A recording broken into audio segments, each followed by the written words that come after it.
Do you mind if we go out? No, please. It's unlocked back there, I think.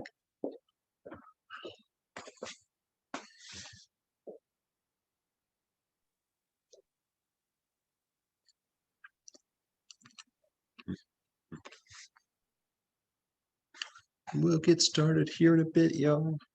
Ignore me. I did unmute it, so hopefully I won't embarrass myself too bad.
Hey, stranger. Oh, good. I haven't seen you in a while. Yeah, you're not the first one, no. I know. Somebody got here before.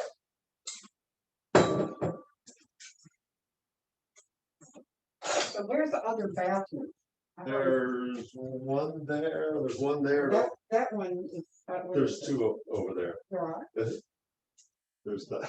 Okay. Take your first possible left, and you'll see it. I never ever knew. Ah, that's hilarious.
All right.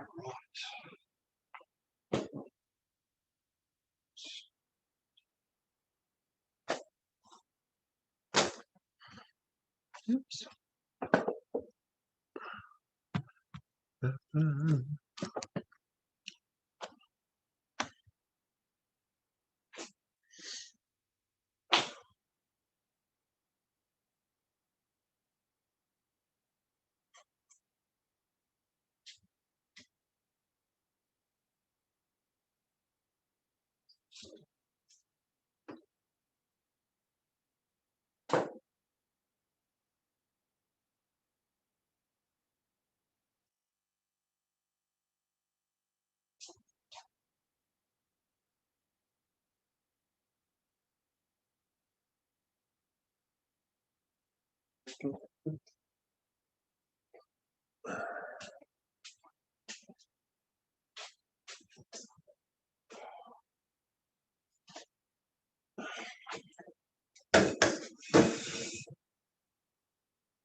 What up? Not too much. I'm starting to get my my garden energy back now. Trimming all the trees. I got my first mulberries on my little Oh, barn here. nice. I haven't even looked at mine. I'm guessing it's season for mulberries. Yeah, this is a baby. It's a dwarf one I got from Reisenberg, Albert. Yeah. And, he said once it starts, it'll never stop. I was gonna say, it's a dwarf now. It just Yeah. means it's slow growing. Well, he said it would never get over 6 foot. Really? Wow. Yeah, my neighbors have a green, and it's a lot of work to put the sheets out and shake the tree and get everything. So It's I just wanted a little one. without a doubt. I got my first pomegranate. Oh, wow. Oh, you're way ahead of me. Yeah, Pomegranate's one of those I have not had great success with. well, I'm not trying to count my chicken. Yeah, well, if you got a fruit, you're kicking butt, even if it's So, tiny. We'll see. Lots and lots of mango blossoms this year. It looks like it's gonna. Nice. I got mango here. I was gonna say, have you been to this class before? Probably. Yeah. I just needed a night out. No, that works. And there's snacks when you're here. I'm being a stepmom to a couple of Eric's kids. No, geez. He's in the hospital waiting heart surgery. Boy. And I've been friend zoned, so Yeah. I'm just waiting to explain the rest of my life. Yeah, right. It's all right. It's all good. And I have how many you expect me to I think we had 30 people on the list, but most of them are online. So no, not 30 in here. No. That would be overwhelming. There's two people out back checking out stuff. So, and I just saw somebody else pull in. So we still got 10 minutes. But yeah, I'm sure I've done this over the years. This has been I would be shocked if you hadn't, but I'm like, 2016 is when I started. so some people I remember them being in class, and other people I'm like, oh, you've taken this 6 times. The one with like the cacao. Yeah. Oh, thank you for reminding me of that. Yeah. And just like little aphrodisiac. Yeah. Yeah. It's always, I'll think of something else.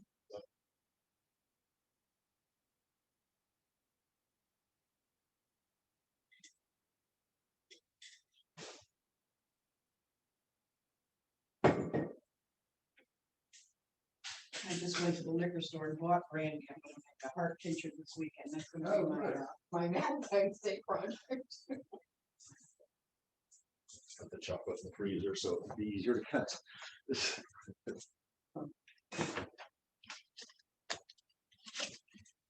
I'm looking forward to that German stuff that's coming up. Oh yeah, I forgot about that. I forget the woman's name was coming, but You got already. who is it? Well, I don't know, tonight, I don't know. I don't know. Right. They filled up for both days. Oh, that's great. Yeah. I didn't know.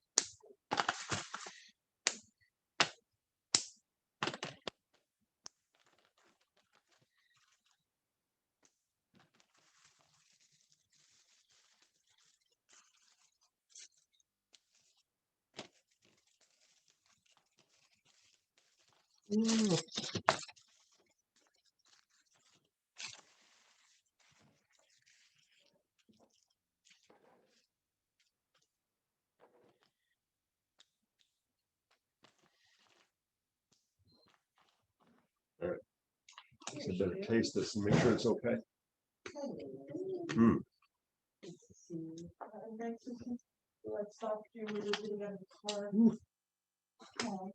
That is bitter. I was trying not to disturb you because I too sit in my car. I was like sitting in my car. Yeah, I do that more often than anybody knows. You can definitely always serve me, but I like it as much.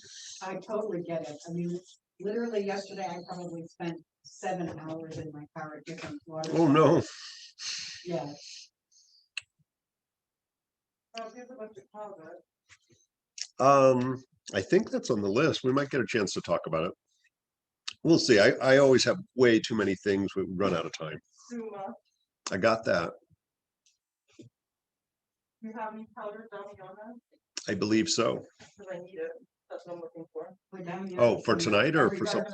I was gonna make, I have some nut butter in there. I'm gonna make a cow nut Damiana. Yeah, because I've got a fresh bag here. I always have I always have a sriracha, Yeah. scale here. I'm just telling you. Oh, I didn't know. Yeah, so I brought one. It's in the basket. Okay. I want it to taste good. That's why I thought. Yeah. Um, okay, that'll be plenty. Is that good enough? Good evening. For sure. And you guys could, if you come together, for sure, scoot your chairs together if you want. Okay. I like we do this for everybody to feel like. Oh, Yeah, we live together. That's what I'm so- saying. It's like, I would like you guys to do that. Okay, thanks. Cheers. All right. Nobody last minute. Yay.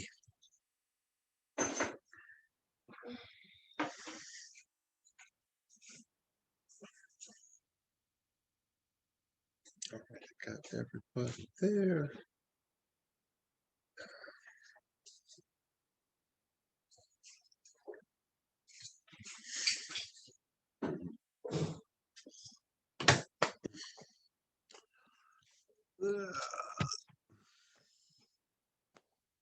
Hey, Jerry.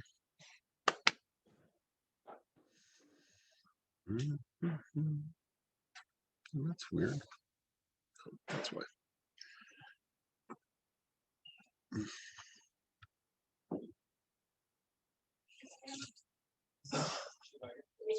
Yeah, that's better.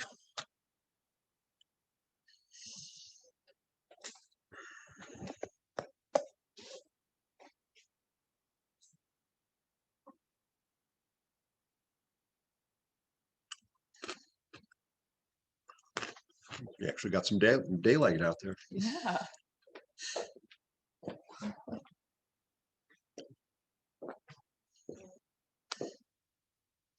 Yeah, move the chairs around, whatever. Yeah, I'm not sitting on the floor, You're allowed. so And I'm you can just get a sitting bigger in pillow if the you want. chair. Yeah, I will. Where do you feel like I might actually sit in a chair. I didn't know it was an option. I was getting a pillow for the chair. More people. 2, 3, 4, 5, 6, 7, 8. Wow. Okay, we got more people coming live and in person than I thought.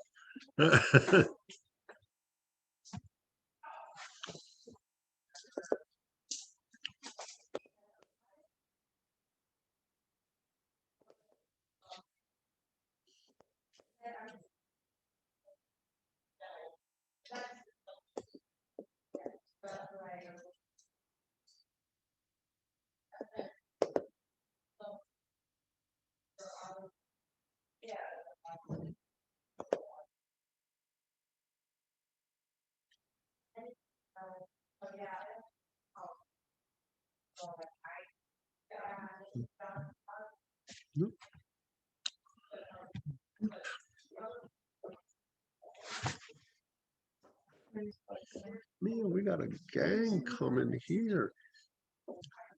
Hello.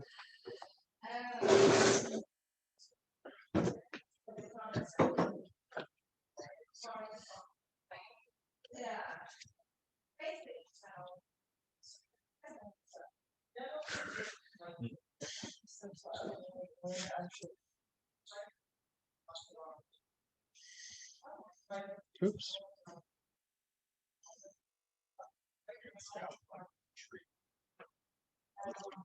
How do? Howdy, howdy.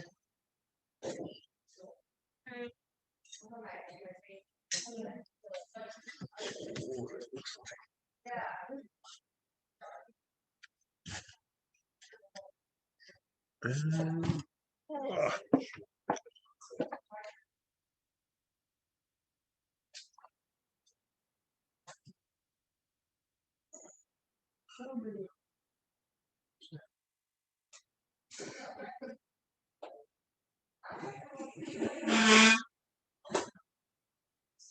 Do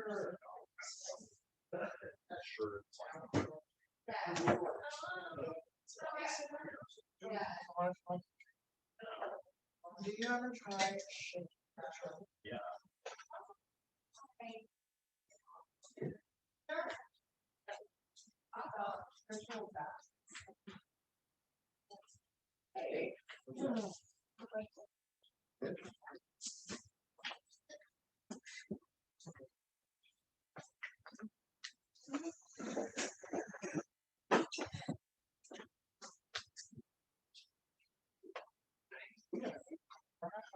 I love it. All right. Oops, get these people in. Hey, hey. All right. We're gonna give everybody another minute to get in here. I'm gonna go wrangle Renee and we'll get started.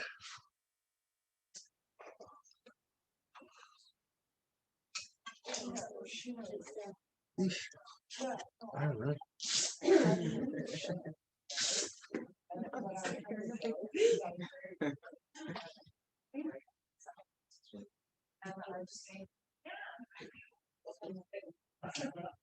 Yeah, she was. No, I know. And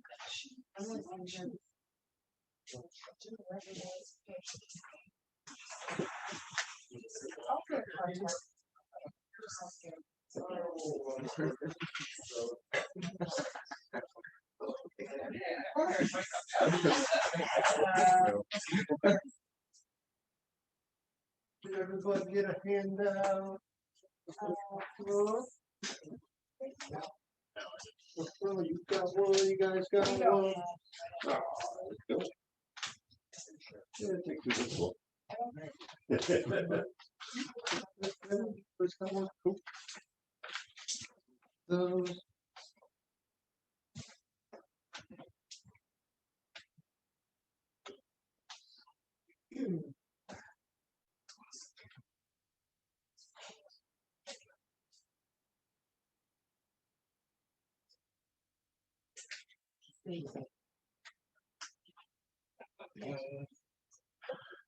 Let's see who's sneaking on. It's on record. Nobody waiting to get in. All right. I say we get started. Hi. Renee will join us here in a minute. And welcome online. I see new faces and stuff, or names. And Renee will be out here to monitor chat here in just a minute. So feel free to type something in the chat or just unmute yourself and shout it out. And hopefully I will keep up with letting anybody in who comes in a few minutes late. It's crazy. I think we had somebody from Australia who was going to join us, but it's probably like 2 o'clock in the morning there. I have no idea. They thought it was yesterday because there's a 24-hour time change. Go figure. So if you don't know, I'm Bob and Renee's hiding around here somewhere. And every year we've done this one. Yay, it's Valentine's Day. And so, talking about aphrodisiacs and herbs and sex and all that just seemed appropriate somehow. And it's horrifying to think that I've taught this class probably 20 times. And it's actually a fun class. For those of you who are here, because it involves snacks. I apologize for those of you who don't have snacks, but you can run out to the store afterwards and buy some. And it's funny. We'll talk about some herbs. We'll talk about some food. They're interchangeable oftentimes. And I go on the assumption when I'm playing with food or herbs, unless I'm talking to a very select group, I just assume everybody knows absolutely nothing. It's easier that way. And like, I enjoy cooking. So I just assume everybody loves cooking and knows how to On that prepare note, a mango. he And just had me come in here because with no recipe, I was making you something. And he was like, don't do that. Like, come in, like, show people. come in here. And I was like, okay, recipe. So if you don't know it, this is Renee, my other half. And I'll give the selfless plug. I'll roll them in rosebuds. Oh, bonus. Oh yeah, I forgot I brought those. Cool. So if you don't know, this is the Tradition School of Herbal Studies. We're at our school location, but also part of acupuncture and herbal therapies. I'm an herbalist and an acupuncturist. She is also a registered herbalist. And I'm serving a mess. what's in there? Looks Well, actually, terrible, but it we'll look tastes at it in a good. minute. And we've got, I don't even know what classes we have coming up, but we have a bunch of We classes have coming up. flyers, so you don't have Yeah, to know. there you go. Good. It's really funny. I always go, it's always an interesting subject to talk about. Nothing like talking about sex in front of a bunch of strangers. But what's even worse, Yes. for this class, my mother has come to it, my father has come to it, sometimes with their boyfriend or girlfriend, and my brother with Sometimes his wife. together, Yes, divorced. yes. And I'd much rather talk to total strangers than have that conversation in front of my parents. But so be it. Also, Bob's done this for preteen adolescent, Well, and not normally, this class. normally, Sex ed. yeah. Whoops, I got somebody else I got to let in. So, normally I tell you about what an awesome herbalist we are and our herbal background and so forth. But herbs are such I won't say a small part of this one.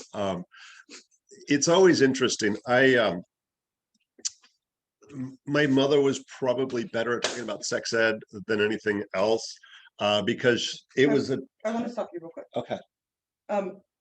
As you can see, if you felt more comfortable leaning up against her on the ground, because some of you have never been here before, in the other room is just tons of pillows and whole throw circles like big Yes. enough for 2 people to get Help on. yourself. And we are used to just making people comfortable. So go in that area and gather anything that you want and bring it Smart in here and throw it up against the wall here. There's things to lean on, however you feel better. Yes, and there's Okay, so bathrooms in there. There's a crappy bathroom there, and then there's a bathroom out where you came Because in we as have well. one out of order, so we want to make sure, even though it's not set up, but it's fine bathroom. So we opened that one up works. just to, yeah.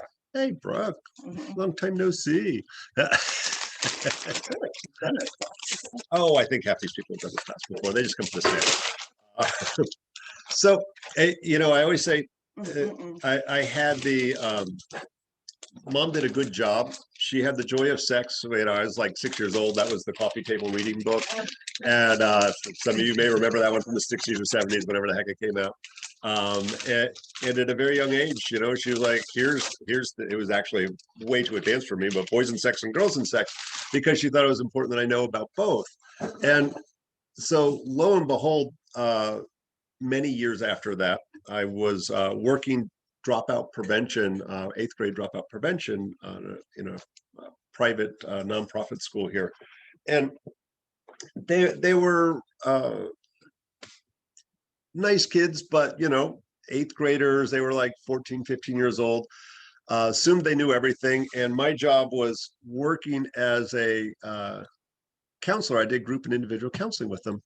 And so one of my jobs was to teach sex ed.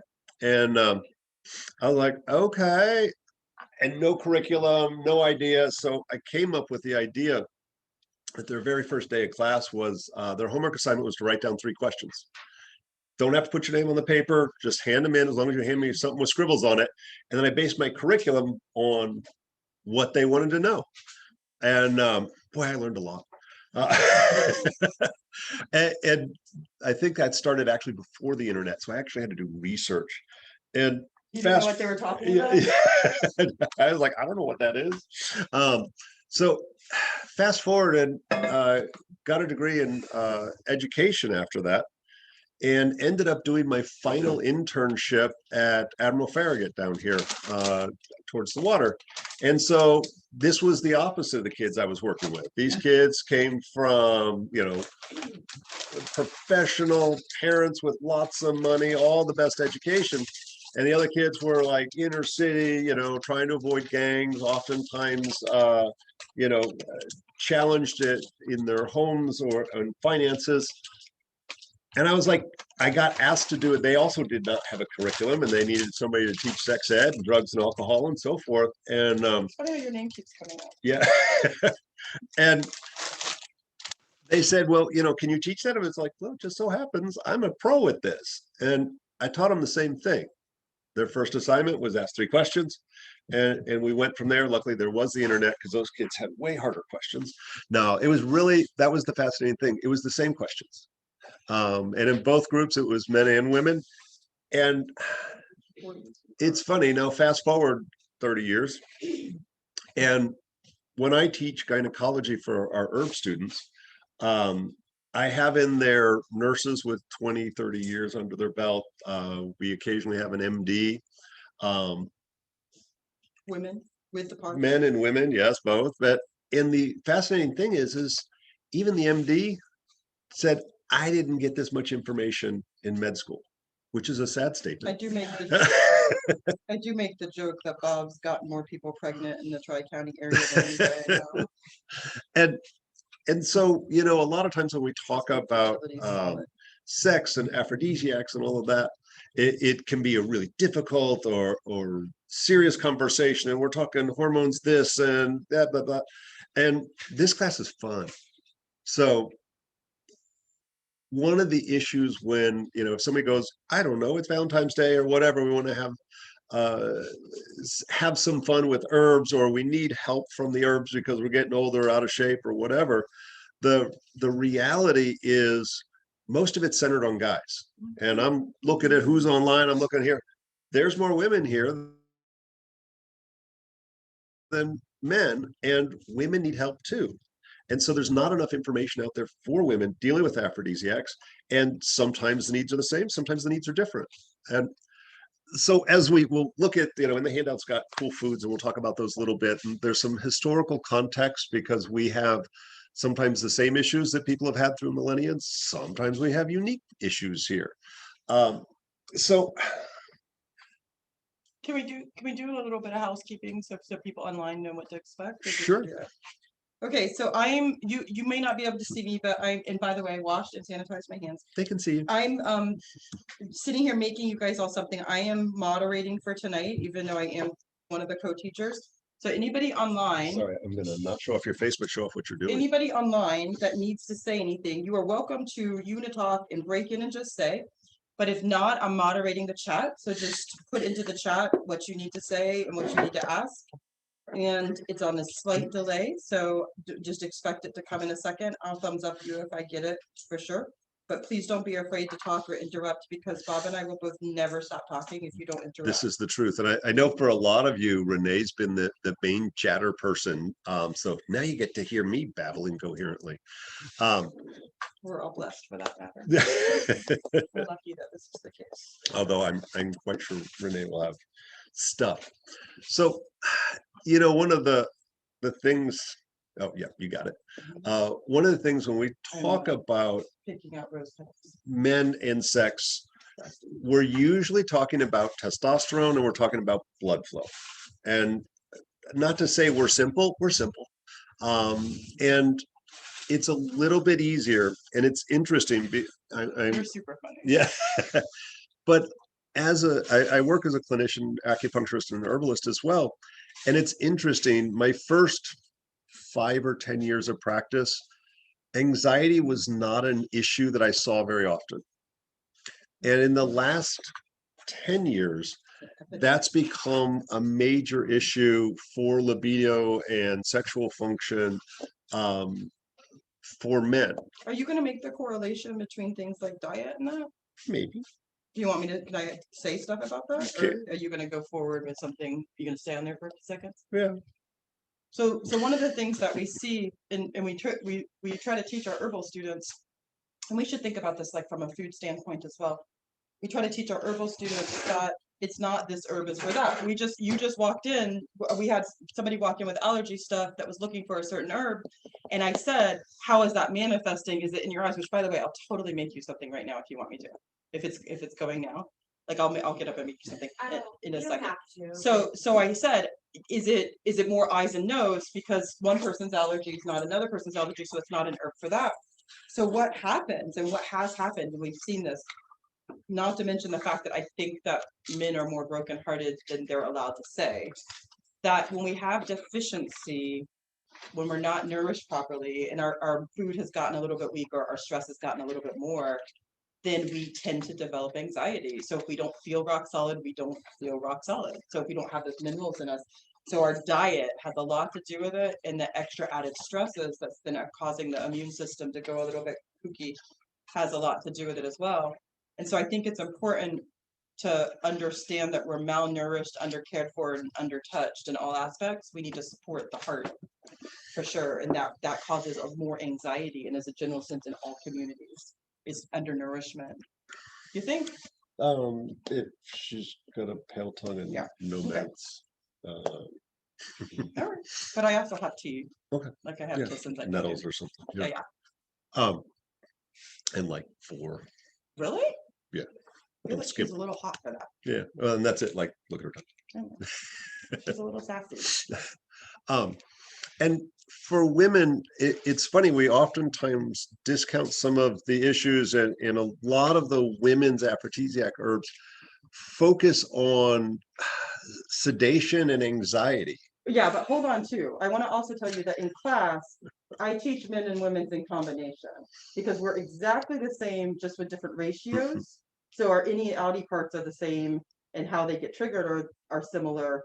Just we're a little bit more complex. So one thing is if something's good for a male to say bring blood to a surface, it's the same for a female. It doesn't matter. But So when we're looking at women, the same issue as testosterone is the sex drive for women as well. So for the same things that we might use for men to increase testosterone, we would use the exact same ones for women. But with women, we also need to think about moisture. And that gets really challenging. And certainly we can, there's all of the oils and creams and salves and things, but how can we do that internally with herbs and ideally do it safely? And so vaginal dryness for either, and there's 1,000 different reasons, anything from hormone imbalances or normal hormone transition into menopause where vaginal dryness is normal. But it can also be like overthinking and anxiety that stops any pleasure to be there. So a lot of times we don't want to look at sedatives. We want to look at things that are either hormone balancing, that can be moistening from the internal by just drinking a tea or eating the herbs or foods and so forth. But sometimes things that stop us from overthinking stuff. A lot of pressure is put on, and men as well, as pressure is put on men and women both for performance. And that takes the fun out of it sometimes. I mean, yes, it's a beautiful thing and all that, but it's also supposed to be fun. It's supposed to be joyous and pleasure and all of that. And so too often our brains get involved in the wrong way and becomes a roadblock into just finding joy and pleasure with sharing your time with somebody else. So we're going to do our best to kind of explore herbs and food and stuff that can help with all of that. So, and I'm going to say, like, if you're like, no, I was really hoping to learn more about, feel free to shout it out. I won't make you write it on a card and turn it in for homework. So yeah, see, I got a handout, and I will totally not follow this handout very well. And I want to talk historically a little bit. One of the struggles, like, bathing's a new thing. Like, it was considered bad for dating? no bathing. Oh yeah, that's true. Stinky pits. Yeah. That's a new thing. Like, it used to be like you had an annual bath. If you bathed once a week, it was actually considered unhealthy. There was a year holiday where everybody in the village took their bath. Hallelujah. And so there's an argument that one of the reasons necklaces became a thing was people would put herbs in there to cover up your stank. And depending on where you were in society, what access you had to food, bad breath and poor digestion was not abnormal. And so we find that a lot of the things that are historically considered aphrodisiacs are breath fresheners and digestives. So we have what's called a carminative. So if you were eating if you didn't have refrigeration and maybe you had some smoked or preserved meats, but if you didn't have the extra money for spices, you might have some old meat that's just been sitting in a stew pot for too long. And so you might feel a little bloated and gassy, and that's not hot. So a lot of the stuff that we look at, that we talk about as aphrodisiacs, are digestives. And it's no different now. If I'm bloated and gassy, I'm not looking to have a good time. It's not something that's going to bring about pleasure if literally I have this drum-like belly. So I'm going to say the first half of what we talk about is going to literally be about digestion. And so there's digestives, we talk about bitters, and we talk about carminatives. And probably carminatives, those are things that calm down your belly, are probably the most common in the bunch. And Renee, I'm going to let you hand out food here shortly, if you will. Are you ready? Yeah. Okay, I'll be ready. And so basil's an interesting one, and like, yay, basil. We all know what the heck basil is. By the way, it's really easy to grow down here, and there's different types of basil. The one we talk about the most is, the Italian sweet basil grows really well down here. And it is sweet compared to other basils. And we've got 3 different types of basil here, actually. So What you want, this guy right here? that's the sweet basil, and then I have 2 of the holy basils. If you want to do those after, oops. Or actually, you might do the holy basil first because it's a little frightening, and then we can do the sweet basil to cover up the taste.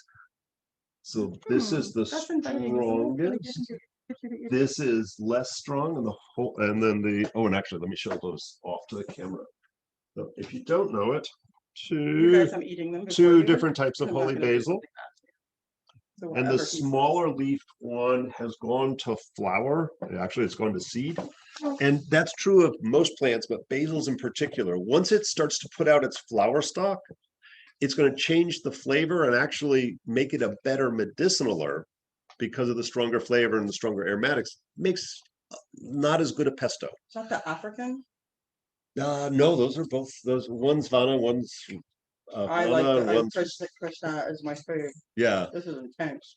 Wait, what kind is that? So Don't so eat it all. holy You're supposed to give it to I them. am. Holy basil and tulsi comes in different names. And Krishna is usually the one that you guys get from me. Which, by the way, if this is horrifying, I'll make you all tulsi tea. Krishna. So Krishna's the one that is sweeter and a little bit less aggressive. And I think that it would be Rama or Vada. And one of the things with these are like, we're going to hand you some They're not bad. good tasting They're- stuff they're and some okay. crappy tasting stuff. It's totally okay to spit it out. It tastes green. So what I'm gonna do is, because you said that now, I'm gonna go ahead and bring plates with me so that you can spit on your plate. You don't need to spit this out. This is just like eating basil. Yeah. and pepper. So these are more people showing up. Ah, I'll get back to all it. right. I think I got everybody. Man, we got a gang. So when we look at basil, there's some really interesting things. Like, of course, everybody grows basil, especially back in the day. And so I always question it, but I've actually found independent sources that said that put in a window or on a balcony, it was a way to say that a woman was available, or in some locations that it was actually that it was an indication of that it was the red light district, that it was a house of prostitution. And I also think that if you walk up to a house now and say, "Oh, I saw your basil out back," you might get smacked upside the head. So I don't recommend you practice that anymore. But all of your basil has the effect of aiding in bloating, helping with digestion. The sweet basil is the most gentle and actually has more of a breath freshener. And like the holy basil, which are the basils from India, which are a little bit more acrid, a little bit sharper flavor to them, those also add in a relaxation aspect without being a sedative. There's a big difference between I'm feeling relaxed, my day's chill, versus I can't keep my eyes open. So the holy basil is a nice relaxing, our running joke is when we talk about holy basil, it's just like everybody needs holy basil. We're all a little wrapped a little too tight. Yeah, they're beautiful. I would actually use them for spiritual healing because they're Yes, sweet they and for spiritual healing as well. Yeah, but the nice thing is to do an entire pesto, and I hate to say it, I always think, sorry, and Bob, I might have one, Jeff. You want me to- what's that? What? There's a pesto. Oh, no. No? Okay. So one of the things that I always like to think of when we think about Valentine's Day, expressing love to somebody, one of the best ways is through a meal. And sharing food, quiet time, the lit candle, things that we should do every day, not just on, one day out of the year. This guy? Yeah. And so how do we make a meal that expresses that, allows to set a tone, let a mood, so that it's not just 15 minutes of fun and done, that we're actually looking at expressing love, and that we start that process long before the clothes come off. And if we start to incorporate some of these medicinal foods and herbs into the meal, and especially, like, I hate to say it, placebo works. It's 40% of all healing, 20 to 40%, depending on what it is, works. So if I say, hey, I'm making this special meal with all of these aphrodisiac herbs, and these things are totally meant to, like, all right, we're halfway there then. And then if it actually does stuff, now we're hitting 50 and 60%. So we're kicking ass. And so Italian basil definitely makes yummier pesto, but we can put in I was gonna say a third to half of that can be the holy basil. It adds a little extra kick to it. You can actually use less garlic that way. And even though garlic is considered to be an aphrodisiac in some circles, not everybody really likes that much garlic when you get up close and personal. So I like to use a mix of it. You can also make tea out of basil. Like everybody knows about holy basil tea. Well, you can use Italian basil. It's just a little bit more gentle and has better breath freshening properties to it. And I got here about an hour or so ago, and I was all set to start prepping all these foods. What you want? And then I stopped because I was like, you know what? There's a lot of people who probably, are underprivileged humans and never had papaya. And so I figured I'd better show everybody how to open up a papaya. And one way is just crack it over the side of the thing if you don't have a knife. It's a lot easier if you got a knife. Papaya is a and papaya. I should make this so you guys can see it too. I gotta get my cutting board here. Yeah, you can kind of see that. There we go. So with papaya, and I hate to say it, we have like 15 papaya trees at home, and none of them had any that looked right this morning. So I went to the store and got this one. Papaya has a long history. This is papain is a digestive enzyme. So this is very helpful for, and we'll talk about the different parts. You can use it as a carminative? Yes, it's a carminative, but we can use it for beautification. That'll actually we can do it. Yes, a peel with it. In a bad way too. It'll totally burn your skin. Yeah, and so when we open it up and just cut it in half, you can see all the seeds in there. So the seeds are part of the food and medicine. So the seeds, if you don't know it, are peppery, like literally taste like pepper. They're higher in the digestive enzymes, and you can totally, by the way, grow like a papaya from any one of these seeds. They sprout really easy, no special anything needed. Just throw them on the ground, they start to grow. Probably encouraging you to keep the seeds to grow. Yeah, I'm gonna throw some out here, whatever you guys don't eat. So Renee, can you give them so there's all the seeds, and you can dry these seeds. And this what is your table, honey? Huh? This is your table. No. Okay. So with the seeds, it's very normal to dry them, put them in your pepper grinder. They're specific for hard to digest meats. So one of the things I always say is, like, if you're going to make that special meal with that special someone, and you don't want like a huge mound of pasta with way too much cream sauce and garlic where you're all walking away from it going, oh my God, I'm so fat. Like you're just going to fall asleep on the couch. Nothing's going to happen. And the goal is that something happens. So we can actually look at, and sorry, I'm going to talk about the history of papaya a little bit. So when Columbus got lost and stumbled across San Salvador Island in the Bahamas, all of the people who were still alive on the boat were literally starving and dying. They've been boiling up shoe leather in order to eat. And so the native people took pity on them and said, hey, y'all need some food. And they saw that they had really bad digestion. So they gave them papaya. It was one of the things that Columbus brought back to Europe that was like this miracle fruit. And so we see this long tropical history of this for good digestion, specific for meat. So if you're doing a fattier meal, you can make a marinade out of the papaya, and you can use, instead of pepper, do a mix of actually black pepper and papaya on there instead of just straight pepper. It will help to digest, break down the meat to make it more tender. A marinade with the seeds or with the fruit? You can use the fruit for a marinade and then season. season it with the actual dried seeds. Never had tried. I put them right in the. Yeah, I was gonna say, how many of y'all that seed is new? Okay, so real quick, you guys, because the question was, how do you dry them? Real easy, paper towel that we dry by the morning. You can put them in your grinder, but I myself use them like peppercorns. So if you had a good roast, Oh my either God, so good.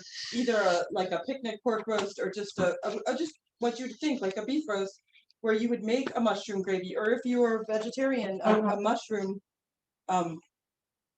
roast, the way that you would think about it, the gravy, just like peppercorns right in it cooking, would be fine. It would be absolutely okay. So they wouldn't have to be dry in that case.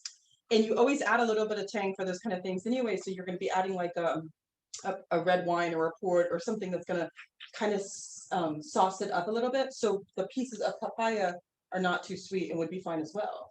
And that would make a real thick, nice saucy thing without adding something that was gluten in it. So both ways, dry So as well as just fresh in there. I left the peel on here, so just for, don't Just eat a the solid. peel. It doesn't taste that good. So good. In Russia, it's good. So there's a muskiness to this. You're saying don't eat the peel to them? Yeah, don't eat the peel, just a yummy fruit. All right. So papaya brings up something else. There's something a term we use in herbal medicine called doctrine of signatures. This is a uterus. Yeah, that's why I said, oh, And the way those seeds lined up were actually reminiscent of this is actually used for fertility. This would be an implanted egg implanting in the uterus. And so this is something that we see a lot of our aphrodisiac foods, and we'll talk about it some later, but hey, guess what? Asparagus is an aphrodisiac food too. So literally anything that's phallic looking is considered an aphrodisiac just because of its look, and things that are reminiscent of women's reproductive parts, same difference. Yeah, Big, yeah. big Yeah, time. We Hell had yeah. a whole big discussion of whether we were arguing whether that was internal vaginal lining or testes. So, like we were. and I ran out of, so she said something about figs. I ran out of time. Sorry. Yeah, no, I ran out of time. I wanted to go get some figs and they didn't have it at Publix. So I got dates, which isn't the same. In Ayurvedic medicine, figs fix everything. Yeah, figs And are they the look thing. both like a testicle as well as an ovary. And it's considered one of the best things to work on reproductive health. Yeah. So Super sorry. nourishing, bringing Yeah. you back to life, breaking I mean, your and if you cut fast, one open, there's like a billion little seeds in spiritually there. breaking So, your fast, yeah. all the seeds, seeding the ground, giving you nourishment. So yeah, no, Yeah. that's 100%. That's the whole idea. And we do that too. Like walnuts, crazy herbalists have been saying walnuts are good for your brain. And they're like, stupid herbalist. Even if it does, it doesn't matter. So somebody spent about $200,000 to figure out that there's an essential fatty acid that's unique to walnuts. It seems to reduce inflammation in your brain. And so for 5,000 years, people knew that, but we had to piss away a bunch of money to figure it out for real. And so this idea of doctrine of signatures, that something looks like something it's good for, it doesn't always hold true, but it sometimes helps us to remember, but it also sometimes brings out some new properties that maybe have been lost over the years. Okay, real quick, I want you guys to say something for, especially for the people that are sitting here with me. I just put hand sanitizer on my hands, that cinnamon oil, because I'm gonna hand roll your treats. And so I didn't want you to think that I'm like touching my hair, touching things, so that you know, not only did I wash it, like we're trying to be safe the way we're supposed to be, so. Yeah, so I'm just letting you Even know. without COVID, that's just nice. Yeah, I'm letting you know, it's not hand sanitizer I'm rubbing your treats, it's actually cinnamon oil, and I put cinnamon in here. And as long as we're doing tropical fruits, I want to talk mangoes real fast. The rest of this is for me. I love papaya. So mangoes, if you don't know it, mangoes grow really well down here. They sell them for way too expensive in the store because most people who have a mango tree, they're please take my mangoes. It's like avocados are just like, for those of you who are up north, it's like zucchini, like you're running over to your neighbor in the middle of the night, dumping a bushel basket on their front steps while they're not looking. So this fruit baffles people. Like they're literally like, do I bite it? Do I peel it? And yes, so growing up, I grew up in the Sure that Bahamas. shows the redneck in Yeah. you. Eat it like an apple. I was going to say, I grew up in the Bahamas and I won't gum this one. This one's, so we oftentimes end up with this, but like I didn't have a knife. So Yes. you literally, you don't eat the peel, but you can just peel it off. The best thing ever. Oh my God, so good. I was really lucky. I got some ripe ones. So there's a seed in here that this is what's left of the seed. I'm not going to waste this. I'm going to eat all this. So we have to kind of find, here's the stem and here's the bottom of it. And when we cut this, easiest way to make it fancy and not like, so down in the Bahamas, we used to go and steal mangoes off everybody's tree. And one of the things, and they were big, juicy, really fibrous ones, you'd get this crap all up in your teeth and just like slobbering everywhere. There was a rule. You had to be near the water to eat a mango because you have to go swimming afterwards because you're just a sticky, gross mess. And it's one of the reasons this is considered an aphrodisiac food. It's a sticky, gross mess that you're just going to be a mess. So this is all about oral sex. And what we do is we cut down, and you can see I've just cut. This is the seed starting to show. So I just skim by the seed. It gets easier the more you do it. And the next one is horrifying because, like, I don't know, one of these days I'm going to cut my hand. And so I'm scoring the mango into cubes. And then we turn it inside out. Oops, come on, turn it inside out. I gave your spoon back if you want to. I got a little butter knife here. Yeah, and so I've now cubed this, and I can cut these off, and you don't have to be a gross mess. I think that's part of the benefits of it, but that's just me. You've made that clear. And the ones you buy in the grocery store, they're way too refined. That's the way you're supposed to eat a mango. Grossing me out. Almost none of that's going to waste. Oh, But you're making me redo the system. I'm gonna just sorry. hand sanitize again. Okay. Oh. So Maybe you want me to pass it off? No, Natalie, you should be able to enjoy yourself. Thank you. so mangoes, it's funny. A lot of the fruits that we talk about, if we ate way too much fruit, we're going to get, blood sugar issues and everything else. A lot of our fruits have been manipulated to have higher sugar content. A lot of these, like papaya and mangoes, have not been overly manipulated. So although there's no shortage of sugar in them, they haven't. And where's my strawberries? This is a small strawberry. If any of you have ever been up north and like went wild strawberry hunting, a wild strawberry is like this tiny tart sour thing. It's not even sweet. And it's not genetically modified, but we've selectively bred them to be the size of a softball. And the same is true of blueberries. I'm giving this back to you. I know you'll want to eat it. You know I'm not wasting any of I that. know. It'll be chowing down after.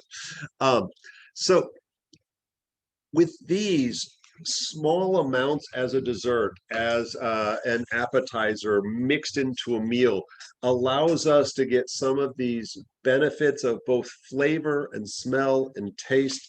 And part of it is about taste. When well, we'll go down that rabbit hole. There's a number of different flavors that we can associate. And as we tried, we talk about some people have anxiety, some people don't have good blood flow, some people need more moisture. So one of the ways that we approach that in general, when we talk about herbs and how do we choose what herbs and what foods are appropriate for folks, we talk about their flavors and their temperatures. And so as many different flavors as we can incorporate into a meal, the more likely we are to be balanced out. So like you all just tasted the basil, and then we went to this weird musky papaya, and then there's almost a sweet tanginess that comes with that. And like that could be a dessert or an appetizer. It doesn't matter. And we haven't even started the meal yet. And if you don't know it, basil goes really good on fruit. I know that sounds weird, but it's super yummy. So can I add something to that recipe of stuff? Because you don't have to have a lot of engineering to cook it. Can I say something about that? So the mango or the papaya and then the basil on top. If you just took that and threw it in a blender and took a can of coconut cream, not the coconut milk, but a can of the coconut cream, and you blended it in there, and you put it in the refrigerator for just 5 minutes, like a spoon will stand up in it, like a key lime pie. And you sprinkled some chopped up basil on the top of it to give it like an off-putting note. Like I personally would put something spicy in a crust for that, like something that was like peppery. That would be an amazing pie with there's no guilt to that, and it's vegan. So like if you had somebody that you were cooking for specifically. And I apologize, I totally forgot to buy pineapple today. Oh, we need to talk about pineapple. But that's why I said it. So pineapple. So one of the things that happen, we say like, oh, garlic, if we're talking pesto, we're thinking garlic. Well, garlic gives you garlic breath, and not everybody's a fan. So taste matters.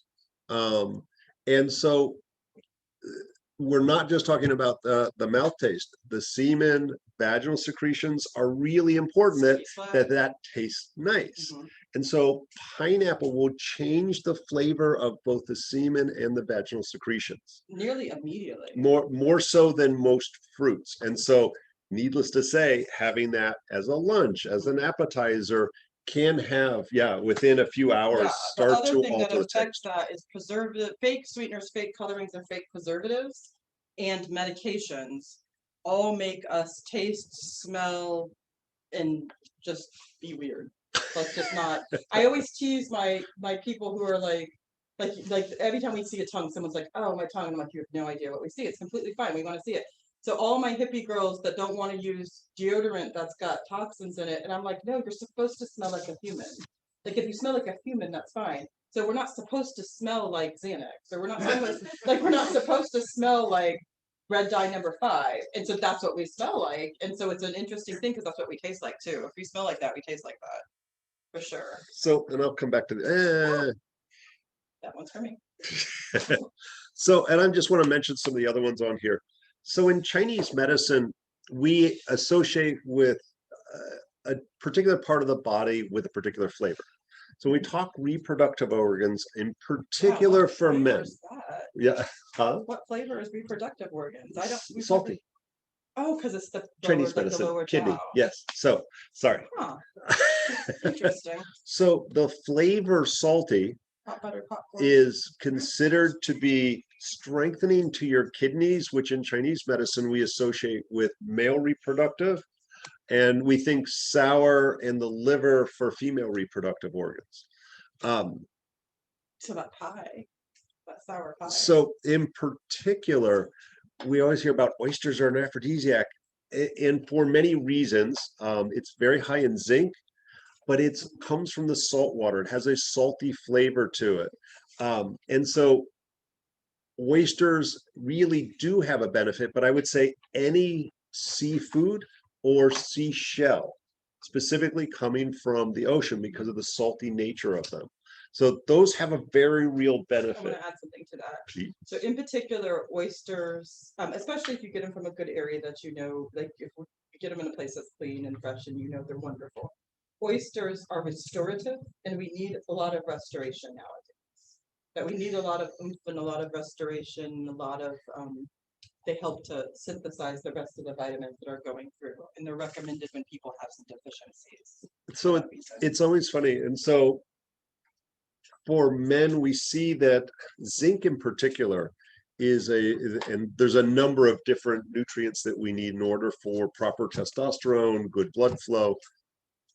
The zinc being one of those. And seafood, oysters, and clams both are very high in zinc. And that tends to decline in everybody as they age. Excuse me.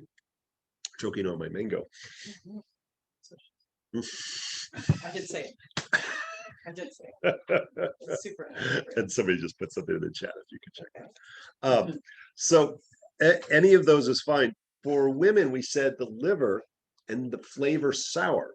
And if you like, and everybody's eaten a sour lemon at some point, when you first do it, it goes and you get all puckered up. But the reality is sour actually generates fluids in your mouth. You actually get a little extra saliva going. Well, all your mucous membranes start to put a little extra saliva out. So the flavor sour can actually help with vaginal dryness. I wish that she was here with us. Who's that? Okay, so I'm gonna, Nicole, I'm answering your question, and you wrote it out to everyone, so I'm assuming you want me just to say it and answer it out, and it's not a private question.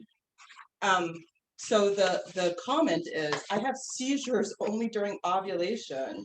I have reduced them with herbs like patchouli, which I don't fully understand that since it's a digestive herb. Yeah. But it is triggering the olfactory system and the whole thing that's going, the limbic and what is going on there. But not fully stopped them, was hoping to get some help with that, also frankincense. Huh. I know, So that's interesting. not some Friday soon at the end of the month, we're doing our 2-hour open forum. That would be Okay. way more So- appropriate for So that because Nicole, that's involved. I'm gonna type into you what Bob's talking about, and we want It's you. coming up soon. Yeah, Yeah. we want you to do this other free class with us, and you will be a topic of conversation. Yeah. No. And so it's coming up in just a We week can or definitely so. come up with a few So in a ideas. second, I will type to you what he's talking about, and we want to get your contact and try to help you out. So, strawberries are one of the most heavily sprayed fruits out They there. are on the dirty dozen. So these are organic You have to get organic strawberries or don't eat them. and they're sour. Will you set that there? Yeah, sure. 'Cause I'm So, trying to complete my task. I'll be The right other back. part is the color red. We think about it, we give red roses. We don't give white roses or black. Some people do, but there Yeah, are but many you different give them kinds for of different roses. reasons. But we typify the heart and love through the color red. And so things that are red and like the strawberries is a classic. We think about it dipped in chocolate and given as a love offering kind of thing. And that's super appropriate because we're going to talk about chocolate in a few minutes. Check out. Um, Make sure we differentiate. and it's really, strawberries are a fascinating fruit. I believe, I could be wrong, there might be some obscure tropical thing. It's got its seeds on the outside. Mhm. Anybody ever thought about that? It's like all those little bumps are seeds. They're not on the inside. All they are the fruits. They're on the inside. And so we kind of look at strawberries as our unveiling. These are ridiculous. This is. Good. Oh my God. Tell us what you really think. Yeah. So So good. the idea of strawberries are a naked fruit. And so we reveal our heart and our nakedness by eating them.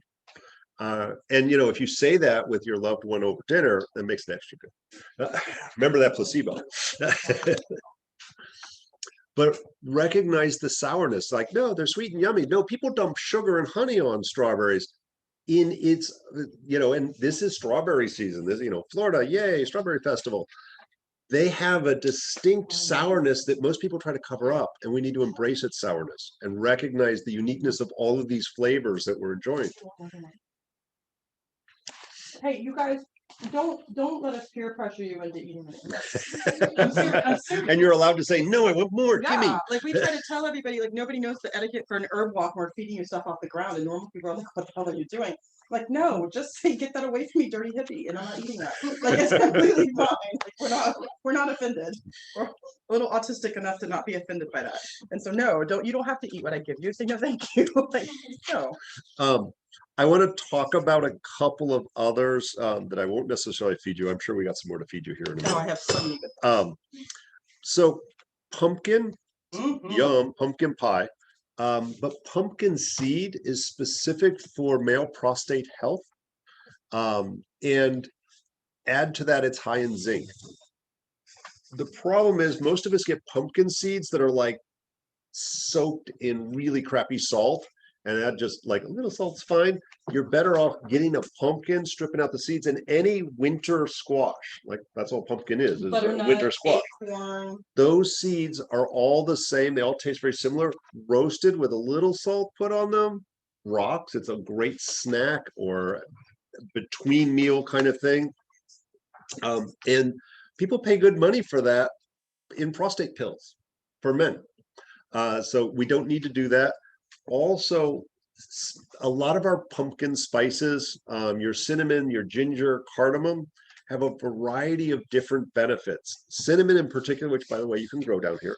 It's a large tree, medium, fast grower. A little bit of cinnamon is thought to, here, let me back that up. So in Chinese medicine, everybody's probably heard of yin and yang. We say men are yang, women are yin, which really doesn't mean a whole lot. But for men, that yang nature is fire. It's the fieriness. It can be aggressiveness, and that has a negative thing, but it's the sexual drive. With the yin is the moisture. And so for women, a vaginal moistening, but also for the enough seminal fluid. For the men, all of that is a yin product. So the idea that sometimes, and I hate to say it, seizures are a great example. I'm typing to her right now. So seizures are oftentimes heat in the wrong place. Sometimes the heat is up in the upper part of the body. We need it down in the kidneys to express that sexual drive. And so a little bit of cinnamon, we say, guides the fire back down into the kidneys. So sprinkling a little cinnamon on your roasted pumpkin or your pumpkin soup, something like that. Ginger, ooh, I had ginger. Not everybody likes ginger, so. I could have rolled the balls in this. Well, it's actually Right. fresh ginger, because I love apologize. fresh ginger. Fresh ginger is similar, but more about warming the digestion. A lot of people who have poor digestion, bloating, we say their digestive fire's going out. It's funny, all the traditional cultures talk about their digestive fire in some language or another. Agony in Ayurvedic medicine, the stomach chi. And that's very, if you've never like just bit into a chunk of ginger, it's a little intense. So like a little bit goes a long way. It does cleanse the palate and everything else. So adding a little ginger, a little cinnamon, cardamom's also a carminative, helps with the bloating and gas. If you've never tried putting cardamom seeds in your coffee, it's lovely. So like if you're grinding beans or brewing your own coffee, put a little cardamom powder or a little cardamom seed or two into that. It adds a very traditional Middle Eastern flavor to it. So when I give you guys the treats that I made for you, I rolled them in cacao and rolled them in roses. I am happy because it's extra to bring you some powdered ginger if you want to roll yours in ginger and eat more of it. Strawberry ginger, we got all of those. So let's talk about cacao, and I'm going to just say, and other foods. Cacao, chocolate, Well, is good and bad. And so like, no, let's get into the medical crap. So cacao has many benefits. It is considered heart opening. It is the tradition from Central and South America, from many of the traditional cultures down there. It was so heart opening, allowing you to express love, to get things that screw up your spiritual, emotional heart, to get it out of you and off of you. But from a medical standpoint, it's high in L-arginine. Yay, L-arginine's great. It's a building block for testosterone. It opens up your blood vessels, which can cause your blood pressure to drop and make you more relaxed, but also helps either the clitoris or the penis to fill with blood. So those are good things. The downside is L-arginine can also cause an outbreak of herpes. And so there's a number of foods that do that. So nuts do it. Cacao, chocolate does it. Oh, heck, I should have reviewed my list, but there are many foods. Google that. So probably the biggest one, and there's less guys online here. A lot of your weightlifting stuff for bodybuilding All of it does. has L-arginine in there, and that will cause herpes outbreaks. There is a ratio between two amino acids. L-arginine is an amino acid. So L-arginine, good for testosterone, blood flow, yada, yada, bad for herpes virus. And for those of you who know way too much, some of our students, the herpes virus family of viruses also includes Chickenpox and Oh my- Epstein-Barr. Epstein-Barr. That was what I was trying to think of. mono. I wanted you to read my mind on that one. So Yeah, I Epstein-Barr did. virus and I things got like it. that. Shot it The right. counterpoint to that is L-lysine. And so we can do supplements of those, but we can, and I hate to say, Google the list of foods that are high in L-lysine, but ensuring that there is an appropriate higher, if you already have herpes 1 or 2, or there's actually goes up to like 7. If you have a herpes virus, making sure that you have a higher amount of L-lysine in your diet or as a supplement can reduce Melissa says outbreaks. popcorn too. Oh, I didn't know that. Yeah, For which one? for the increasing the outbreak. The L-arginine. And so, and we look at that differently too. Obviously, you do not want somebody to come give you a fat sloppy kiss when you have a fever blister, basically. But we look at it differently, that if you are having an outbreak, your body's under stress in some way. And so that doesn't make anybody want to take care of anyone else in any way. And so you need to take care of yourself if you're having outbreaks. And so that's something to think about as well. Those foods not helping you in some way, putting you off balance in some way. And so lots of things fall under the virus category, just very normal things like, I don't know, COVID. And so that's something to understand, our body being in stress. So stay. So pretty. One of the things I always like to talk about, flowers. So the Chinese are crazy. Actually, it's not unique to the Chinese. Rocky Mountain oysters, Manish water, every culture, every traditional culture. Manish water, by the way, is Caribbean. It's I think it's goat balls. Rocky Mountain oysters is Lamb. Oh, is that lamb? Yeah, lamb. Lamb testicles? Yeah. I thought I was gonna say like cattle of some sort. So Yeah. what is the lamb? No, I forget. It's on the tip So- of the tongue. A lot of cultures. Oh no, the coleus is making a break for it. I know Oh. they smell like urine. So a lot of cultures will eat reproductive organs in order to act as an aphrodisiac. Like at the Oceanic, the Asian market up in Tampa. Or MD. I don't know if they have it. I've seen it at Oceanic. They've got pig uterus you can buy to make soup out of. Helps with menstrual issues. It helps with If fertility. you have endocrine system And- issues, you're supposed to eat organ meat. And Yeah, so, it yeah, makes so we sense. do that, we think, oh, well, that's normal for thyroid, but all of a sudden when it comes to penises and vaginas and things like that, we're like, oh, I ain't going near those things, even though they have secretions and has benefit. Back in the day, we ate So- everything. So for folks who are vegetarian or creeped out by the idea of boiling up some goat testicles, there's an option. Oh yeah, eating flowers. This is the reproductive organ of a plant. Yeah. And we hear about things like pine pollen is one molecule off of testosterone, and they sell capsules of that at the health food store for testosterone building. The reality is every flower has both a pistil and a stamen. It is and an ovary. I So have- this has got everybody's parts I in it. have comments about this. Am I allowed to talk about eating flowers for a minute from Shwar Harani jungle? Okay. So Wow, that's intense. I didn't introduce myself. Most of you know I do a lot of work in the Amazon, in the Highlands and the lowlands. And two of the tribes that we work with, the Shwar and the Harani, don't have a written language, and the one only has And 1,500. Renee, left. they may not be able to hear you online. You're kind of far away. Come closer. Okay, they only have 1,500 left. So my point is, this isn't like knowledge that is normal and reticent. And so what happens there is if I do good, if I'm correct, and by now they know me, but if I'm correct and I answer the questions correctly and I act like I'm an upstanding citizen, and I'm not just there to steal their culture, they tell me things because they like that I'm coming there and I'm interested, and so it's super fun. So where we are in the Yosemite National Forest, this last time that we were there, there was a Shuar shaman that was helping us, and he was also a field guide for us during the day. And he saw me like talking to a plant, to one of the trees that's kind of on the property but going into the jungle.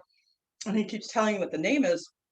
My teacher and translator, who is Amazonian, she keeps telling him no, and he keeps like imploring her to explain to me what's going on, and she keeps pushing him away.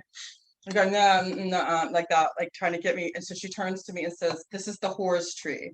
And I was, and in English is her fourth language too. So she says it with this beautiful accent that's half Amazonian and half UK. So she's like, this is the horse tree. And I was like, pardon? Yeah. And it's because the flower, when it comes out, it's so, in his words, so intoxicating that it lures you in, and the men will stand under it eating the flowers. And the women know after they stand under there eating the flowers, they can basically one by one retrieve them, as if they were all like sitting around watching a game, drinking beer. And then like slowly the women just the women just come and get the one that's the right one and take them out. And we didn't talk about the cacao, the cotton. Yes, we can talk about the right. I will tell you another horrifying story about going down to the Amazon in just a second. Bob's pulling me out on stage once again to do it. And so it was important. So in the middle of the night, like literally in the dark, in the jungle, someone's like trying to wrestle me up, and I'm like, already like freaked out. I'm the one in charge of taking care of the group too, so I'm like hyper vigilant. And it's him, which is also inappropriate because the men and women don't mix there. And he's like pulling me, and I don't know Shuar. I know a little, but not enough. And he pulls me out to the tree, which had through the night bloomed these like wispy, beautiful white. And he's right, it was like intoxicating. Not only was it like, oh, like it's like glowing in the middle of the jungle, and like you wanted to rub it on your face. It was this hairy, wispy, beautiful flowers, but it really was like we were out there like messing with this beautiful tree. And all of a sudden I realized we had been standing there like ding dongs for 10 minutes, like playing with the tree. I'm like, oh, it totally captured me.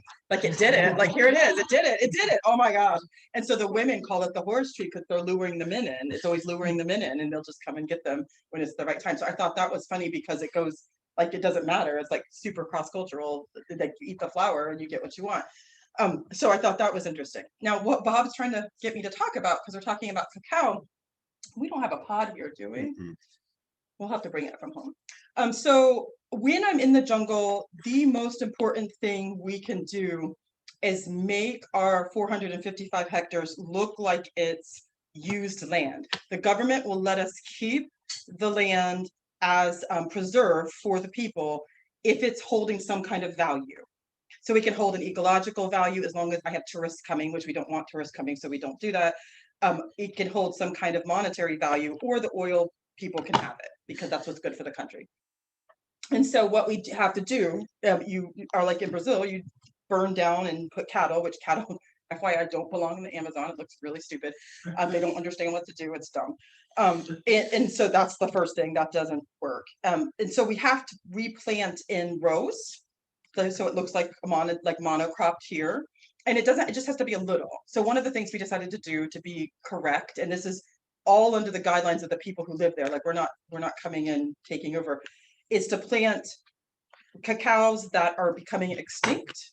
And so we have these Incan and Mayan and beautiful cacaos that are there, and they're natural jungle cacaos that are unbelievable, and nothing that's recognizable as a tree that we would ever, with the cacao pods right on the bark of the tree. It's really interesting. But we plant these ones. So my sole responsibility is to tend the cacaos and go back and say, hi, I've been gone. How are you guys doing?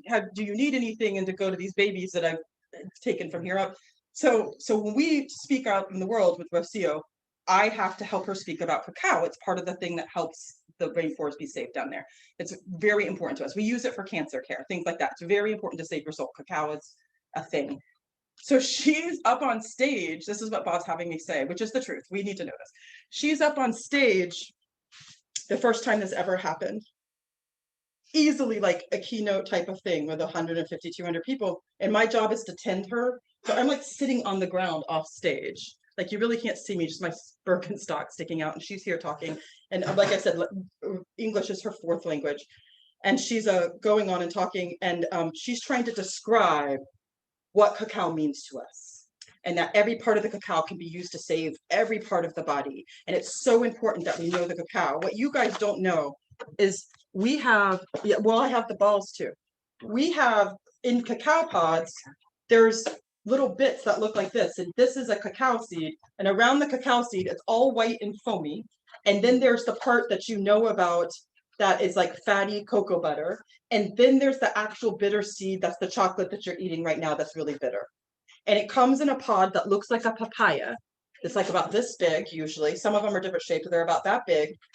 And in the jungle, all parts are used. So when I bring you guys cacao back from the jungle, when I make you something with actual cacao from the jungle, it's ridiculous and earth-shattering. It's like nothing you've ever tasted. We don't separate the parts. We don't throw anything away. And yes, and they don't throw any. Oh, if there's any allergies to peanuts, that's the only nut butter I had. And there's cinnamon and roses. Other than that, the things shouldn't be. Is there one of each?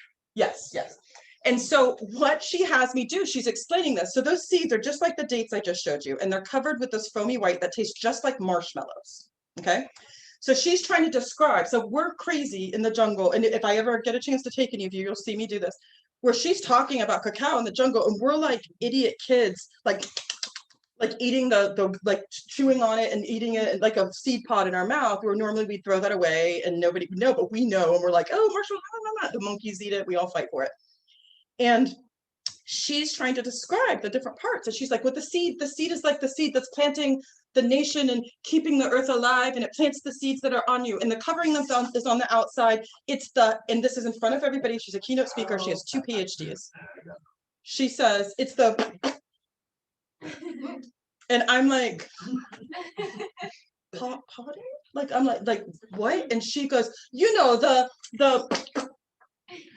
and she's in front, like I said, she's got 2 PhDs and she's in front of like, right? And she looks at me and says, because I do help her with translation. She's like, Renee, come. And she goes, come. It's the, and I'm like, oh dear God. I'm like, she says it tastes like ejaculation. She's talking about ejaculation. And I'm like this, you know, like I've been ushering her around like a dirty worker all day. And everybody's like kind of like giggling and what. And she's like, what are they laughing at? And she's like, this is what it should taste like, and da-da-da, and that's how you know it's the female seed and the men, and da-da-da. What are they laughing at? And I'm like, that's not what it tastes like. And she goes, she covers the mic and goes, what does it taste like? Yeah, and I'm like, that's we'll talk about it later. And she said, she uncovers the mic and says, what does it taste like? It doesn't taste like this. What are your men eating? What are you feeding them? And it's this thing of like horror. I'll tell you when we go to sleep. It's okay. We'll talk about it. It's thank you. I'm like, so then that's it. Like every time we're somewhere and she's preaching cacao, she's like, come. They don't understand. Come. And it's just the most horrifying thing to the point where now she's not here and he's making me tell the story. So I'm like stress sweating right now because I had to say ejaculation in front of everybody. Yeah. And so it's a thing now that if you ever go anywhere with me and learn about curing cancer with cacao, we'll have to talk about and how important it is to us. It's really good though. That's not what it tastes like. You won't get that here in the States very often because that comes from the fresh cacao pod. Yeah. You only get the bean, the cacao bean. Yeah. And so this white cottony stuff that it all sits in, the pulp that's around it, you can't get here unless you can find a fresh pod. And what do they? All of it. So the white part on the outside, it is the most fought for part. Like the howler monkeys will follow us if they think that we're breaking it open, and they'll go after our seeds and eat it. Yeah. And so far as the leaf cutter ants that you see on National Geographic, they'll come get them and spin them around and clean them and then leave the seeds sitting there. It's a very important fatty part that's full of nourishment. But when you open them and look at it, it's the thing that's the most nurturing and healing. If I had it's like colloidal silver, There's other plants that have that, like cecropias have it on the end of it and they can use it for sunburns. So if I had somebody in trauma, like if somebody would have fell into the fire or we have those ants down there that will burn you and cause you death if they bite you. If I had something like that happen, it would be nothing for me to break open and start rubbing the white part all over, even the inside of the pod. It's all healing, all nourishing, tissues back together. It's just a yes. Like it's decadent. It's like a tonic, like it feeds you. It clearly feeds you. Again, you watch us. Everybody's so excited to make chocolate when we're there because you'd like grind and make chocolate. You watch us literally eat every single bean that they're going to grind and take. Like we'll put it in our mouth, get all the right stuff up and spit the chocolate pod out that we're going to now go to make chocolate with and let it dry and roast it and whatnot with what you guys just ate basically. And so it's a funny thing to watch it happen. We're looking the inside of the pods and we're sitting on the floor like idiots doing this. And you could hear the monkeys because they're like, ooh, cacao broke open. Like they can smell it. They're like all excited. They're like, ooh, what is that? And so it's nourishing and tonifying and feeds you. And it's just a yes. Together, it's ridiculous. Together, it's like eating marshmallows and chocolate. Like if you just took one, the bitter cacao that you taste that's not sweetened, and then that marshmallow, it tastes like marshmallow, but like the best marshmallow you've ever had in your life. If you just bit into it and chewed it all up with the bitter grit inside of this poofy white sticky, it's so good. It's ridiculous. She also compares it to breasts and milk and feeding and things like that. Like it's all parts of the body. Just like we hold sperm, and that's a half of a human. Like that's half of a human. And that's how we tell the health of a man or the health of the woman, the fluids that are coming out. Like we can tell from looking at it and smelling it, whether or not there's ovulation or whether it's thick enough for them to swim or whether it's going to make a viable human. And so that's what happens with these pods. It's like, it's everything. She compares them to the world. This is all you need to have and you would stay alive and you would have all the medicine that you needed. And when we do trauma healing, if we do like healing the healers, or we have a thing where we have elders that are healers, that we use the cacao to paint them in the scars or paint them in the cancer or paint them in the space to help with their cancer tumors. And yeah, so the cacao basically is everything. It's the world. It's a generation of what a perfect being is. So, And it's forgot all about that. yeah. How do you forget something? Oh, like that? and the chocolate I just passed around, I won't say it was the finest chocolate ever, but it was like 95% cacao. And so, if there's not a lot of benefit to like a Milky Way. So the higher the cacao content, the closer it is to that pure cacao bean, the more benefit it has, both the bitter stimulating the digestion, but when we start to talk about that heart opening The idea, theobromine can literally make you see colors and literally make you giddy and high and giggly. And it's doing that to your heart as well. Our heart has bitter receptors. Did you already talk about that? Nope. Okay, go right ahead. no, go ahead. Well, the heart has bitter taste receptors on it. And so it drives right to that area, repairs tissue that's been damaged, and then makes it safe and sturdy and bursts it open to receive more oxygen. And when something like that happens, you're saying yes to life. And if you look at any of our medications that we're using for things like erection, we're driving oxygenated blood to the right areas where it's been incapacitated, usually because your heart's broken, like in some way, like you have some issue with cardiovascular or your heart's actually broken.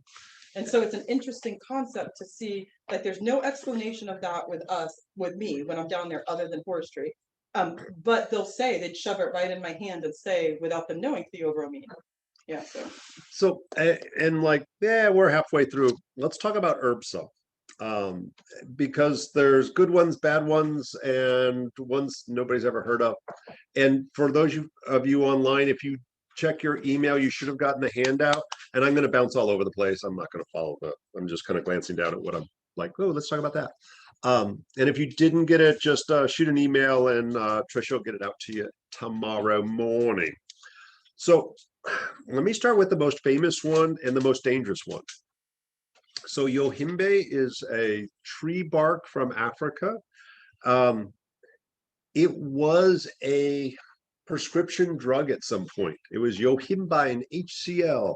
And it was specifically used for diabetic impotence. Unfortunately, diabetes causes inflammation and it hits all the places where blood flow is an issue. And so we say, oh, it affects the eyes, the heart, the feet, slows healing because once it inflames, the blood's not able to get to the area. And that works for the penis as well. And it works. It works really well. It drives blood to both the clitoris as well as the penis. And the problem is, it also causes anxiety, heart palpitation, and all kinds of really bad stuff. And it contraindicated with just about every medication I could think of. It can cause your blood pressure to go up, all kinds of really bad stuff. It is the one herb I do not recommend, and it's the one you'll read the most about. It's really dangerous. Now that I've said that, I'm going to say it will also, and there's an idea in herbal medicine where we can use things to guide and go in a particular direction. And, you know, we hear that like, oh, ginger helps with nausea. So if energy's going that way, puking, we eat some ginger and it goes that way. And in the case of yohimbe, it drives blood to the penis and the clitoris. So if you take just the smallest amount and you use other safer herbs, it does a really good job. Be super cautious though. A little bit too much is way too much. I could have made it with the stamina formula. I could have put that in our Yeah. balls. Okay, so real quick, anybody who got to eat the nut butter balls, were they okay? Oh, Yeah. So, and Natalie knows because she's eaten my food. So I hide medicine, like I'm the queen of hiding medicine. And so those had tons of medicine in them that were horrifying. But we're about to talk about something, including like what Bob's talking about, that we totally, like I got some more right here. We could totally roll some in there if somebody wants. So there was something in there that There was typically- 3 things. or things Damiana, that- Suma, yeah, that we Damiana. wouldn't be able to, wouldn't like them if they were by Oh no, I'll themselves. totally pass it to you. Oh, It's like I eating got bitter powdered. I was going to say oatmeal. maca tastes good. We'll pass some maca around here in a minute. That's malted milk. Some of the other ones, Yeah. less yummy. Eating the Damiana is like eating perfume. So it's really, you know, we always should think about, like, if you Googled aphrodisiac herbs for men or for women, there's going to be a list this long. You're like, what do I do with all of these? There's a unique application to each one of them and what they're best for. Let's talk about ginseng. And I'm going to write stuff. So All right. if you want to type stuff, do it over here. So we talk about ginseng. There's American ginseng, Chinese, which is the same as Korean. Yeah. And Why do they call it Korean, Bob? the Koreans think theirs is the best. The Chinese think theirs are the best. But they're exactly It's the the same plant. Yeah. That's why it's One grows in Korea, one grows in China. American ginseng, Chinese. There's, I'm going to write it Siberian. This is not a true ginseng. This is a plant that grows in Siberia that is an adaptogen. Oh, let's write. It's good. Rinsing. Yeah. Can I put right saying? Sang. And this is Taisi Shen. That I cannot spell. I'll start with these. So everybody's like, ginseng's an aphrodisiac. It's not. So, It- clarify. It is a great herb that has a variety of uses. And for somebody who is debilitated, i.e. aging, fatigue, their candle went out, then it's good. It's a nourishing herb. And so whereas yohimbe, no, blood to penis, blood to clitoris, it works. Be more This will direct. do nothing for a 20-year-old. Okay, so hold up, because we've recently had a in between 20 and 30-year-old that's having problems. Mhm. So that's not necessarily true. So let's kind of go back to the original statement of we're malnourished, we're touch deficient, we're stressed the frick out. So yeah, all of a sudden, where all you need to do is sleep and your body only wants to devote energy to rest and nourishment, all of a sudden you have extra fuel, it can devote itself to something else, your mind perks up, you know, like you start to seek it out. There's all of these and many other herbs fall into a category called adaptogens. And these herbs help you adapt to stress. That is for damn sure. And that it does. And so they're all nourishing, and yet they have a slightly different property. So somebody who's exhausted, they've been working, the 18-hour days and 8 days a week, and they're just like, I can't sleep, I can't do anything. They're just like, then this will build them up and give them that ability to rest and relax and reproduce. So American ginseng is slightly cooling and moistening. And you'll read like, oh, it's good for menopause. This ginseng, they're all slightly different. American ginseng, it wouldn't be my first choice, but it's an option, would be the only one I would use. The other ones will not be helpful for menopause. You'll make it worse. Yeah, so Korean or Chinese ginseng is the hottest of all three of these, or all four of these, excuse me. So American ginseng, cool. So somebody who like hot flashing a little bit, and men and women both hot flash, by the way, just for different reasons, actually for mostly the same reason. Chinese ginseng is for the person who's really cold all the time. What about the Siberian? Siberian ginseng is a Eleutherococcus. It's not a true ginseng. It's very drying. And so for somebody who's a phlegm monster, that's great. So somebody who's always a little heavy, maybe loose stools, dripping nose, doing that all the time, the Siberian ginseng is better. Prince Seng, that's not a very well-known one. This is called Japanese ginseng, and it's a relative of the ginsengs. The Chinese name for it is Tai Shen. Especially if somebody has, it's moistening, slightly cool, and has a benefit also for the lungs. And so we look at it for somebody who's really short of breath, COPD, dry lungs. This one is very, I would say these are all fairly safe if you get them in the ballpark, the energetics, but this one, not many people know about the Tai Shen. I'm going to bounce around a little bit. Okay. Yeah, that's what I mean. You right there? Is there Oh, a yeah, razor? there it is. Okay. So there's some herbs that come from South America that are similar. And I'm going to say every continent, every country probably has their aphrodisiac herbs. It's a thing. Suma, I would say, is the equivalent of the Chinese ginseng,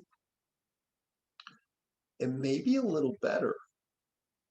And if you look at the way they talk about Suma, they say elderly. I put Suma in your stuff.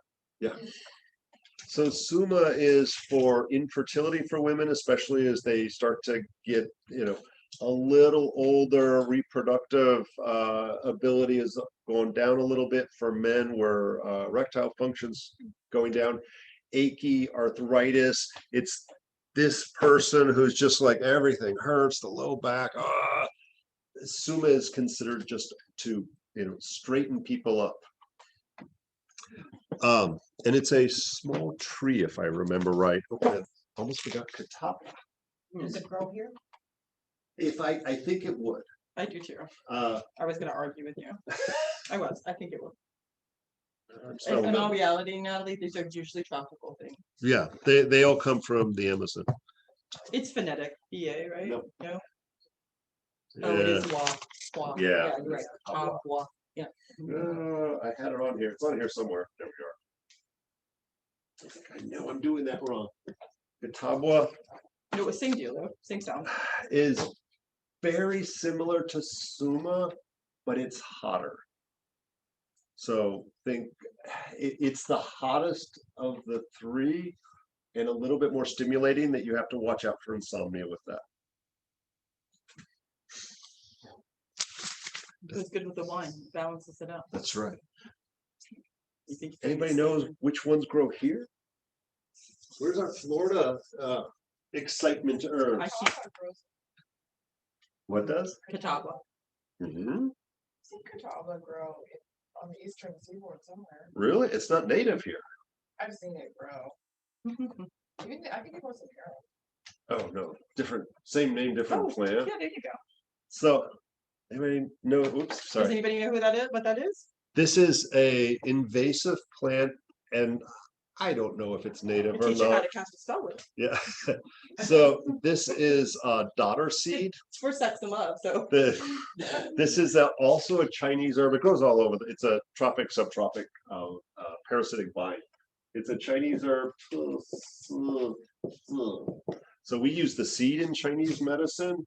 Down in the Bahamas, we call this love vine. Guess what it's for? So there are pros and cons to this. And literally down in the Bahamas, this grows over the tops of pine trees. It's a blanket that covers stuff. You go down to, oh, don't ever harvest plants in Boyd Hill. That's illegal to take a plant from a park. So this literally, I pulled this off our tree out here. There's a little bit of it growing and I didn't plant it. It's a vine. It is parasitic. And so if this is growing off of poison ivy, you might not want to use it. I don't know what juice it's getting out of that poison ivy, but I don't think I want to ingest it. So the Bahamians use the vine, the Chinese use the seed. So to me, that means you can use all parts, and they use it for the same reason. And I'm gonna tell you, I'm looking at where the cadabra grows, Brazil, Yeah, that's what I same thought. latitudes in Austria. Yeah, so it should grow, but I don't think it's definitely not native. It's on rain tree as well, There may be, yeah, I mean, I'm saying. yeah, That's good, yeah. but it's that said, it's I think it'll grow here. And there's when you use common names, which I shouldn't be doing, I don't remember the Latin name. There's probably another plant that's got a similar name to it. Hey, Brooke put in palmetto probably because of the seed, and that's not, I don't know that that's entirely wrong because of Wait, what? like saw palmetto seed when you were asking, you know, any Florida plants. Oh, that- yes. Yeah, Yeah, we're going to so- talk about that. Yeah, so that's great. This is the one Can that I- nobody Can I knows. say a daughter thing? Yeah, yeah. So I said the joke about I could cast a spell with it. So traditionally, so I'm some of my family's been in Florida since the late 1600s. All of them have been here since the 1800s. And traditionally, the folks on the East Coast, think island, There's Bahamas, the seed. tropical, West African, anybody coming over would have taught me to use daughter to tie someone up. So if I needed to if somebody was straying, or if I needed to make sure somebody was attached to me, I would tie our hair together and throw it over my back. Now, another thing you would do is you would tie a bundle together after saying a certain thing and throw it over onto a tree branch. And in the morning, if you got up and it hadn't fallen off, then you were like going to be bound together as appropriate, like something had happened. And then another thing you do with it, but my point is all the same thing, like the folk. Another thing you would do with it is basically tie up a lady's underwear is what it translates to. Yeah, to make sure that she's yours and that she's not going to stray. So I think that's funny that here we are, like in Chinese culture, using it for something that's gonna like kind of tie somebody up as well, for sure. And it's funny, it's very hard to find that for sale in the Western herbal realm. And it's a weed. It's at certain times of the year when it first grows, it's green. And then it turns this golden yellow color, and so you'll see just this blanket of yellow. So right now, well, it doesn't. If it's in a place that it is not invasive, where it's naturalized or where it belongs, it dies back and comes back and dies back and comes back. It's something I've learned, especially with the jungle, is that if we don't screw it up, it self-regulates. Yeah. And so where we screwed it up, it does its job. But right now at DeSoto, it's just a field of orange. It Yeah. almost looks like the inside of Oh yeah, it hasn't turned yellow yet. yeah, It's yeah, still it's orange. It's a right transition. orange. And so it's a good thing to see because you're like, what is that? And Yeah. unless you got out of your car. And it'll grow over bushes, over trees, along the grass. It's all over the place. And it's a problem there for sure. So let's talk about saw palmetto as long as it came up. So saw palmetto is, yes, it's very specific to Florida. It is considered good for male prostate health, but it is for sure considered an aphrodisiac. And I didn't bring any because it tastes like crap.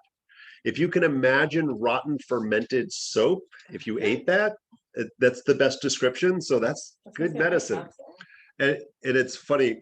So when we see people in the clinic, whether it's student clinic or during the day, I always bring all your supplements and we do a little quality control stuff.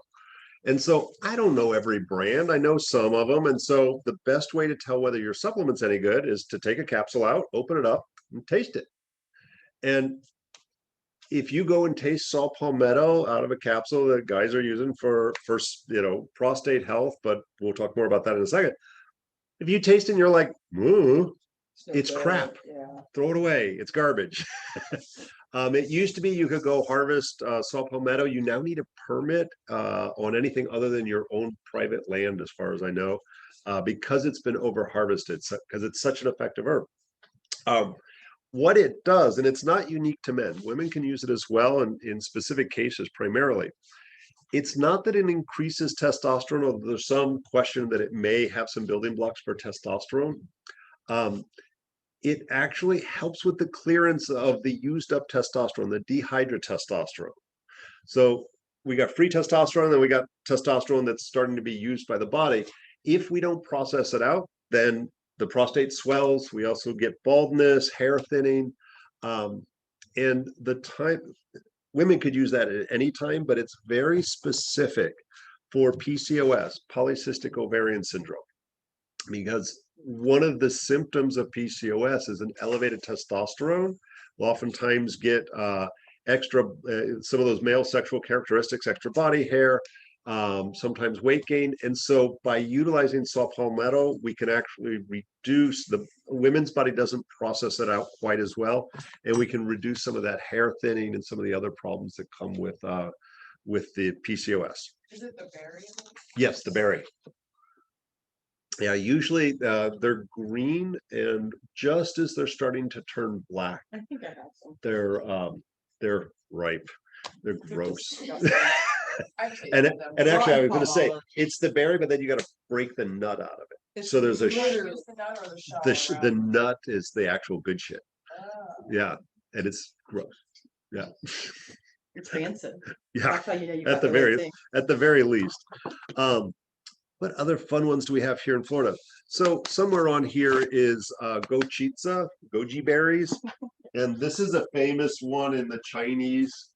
And it's so funny. So its proper name in Chinese medicine is gochitsa. And we call them goji berries here. It's the little red berries.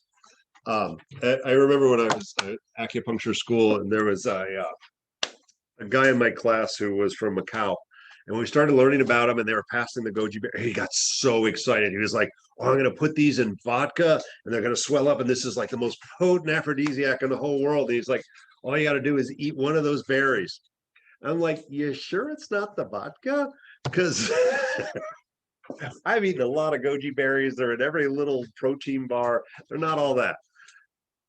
So it is it is a lycium berry, and we have a native lycium bush that grows here and grows very well. It's salt tolerant. We'll find it along coastal communities a lot of times in salt marshes, and we call them Christmas tree berries here. And they have, and I'm going to say they have some benefits. If you eat them consistently, I don't think you need the vodka unless you need a little disinhibiting going on. But eating them seems to help with some building blocks for testosterone, and they're considered moistening. So they're very appropriate for both men and women, but not really driving blood the way we talk about some of these herbs. So it is more about debilitated and nourishing folks as we go. Yeah, don't worry about it. Nobody wants to taste that crap. No, I like it. There's one other one that, we can't talk about sex stuff unless we talk about sex health.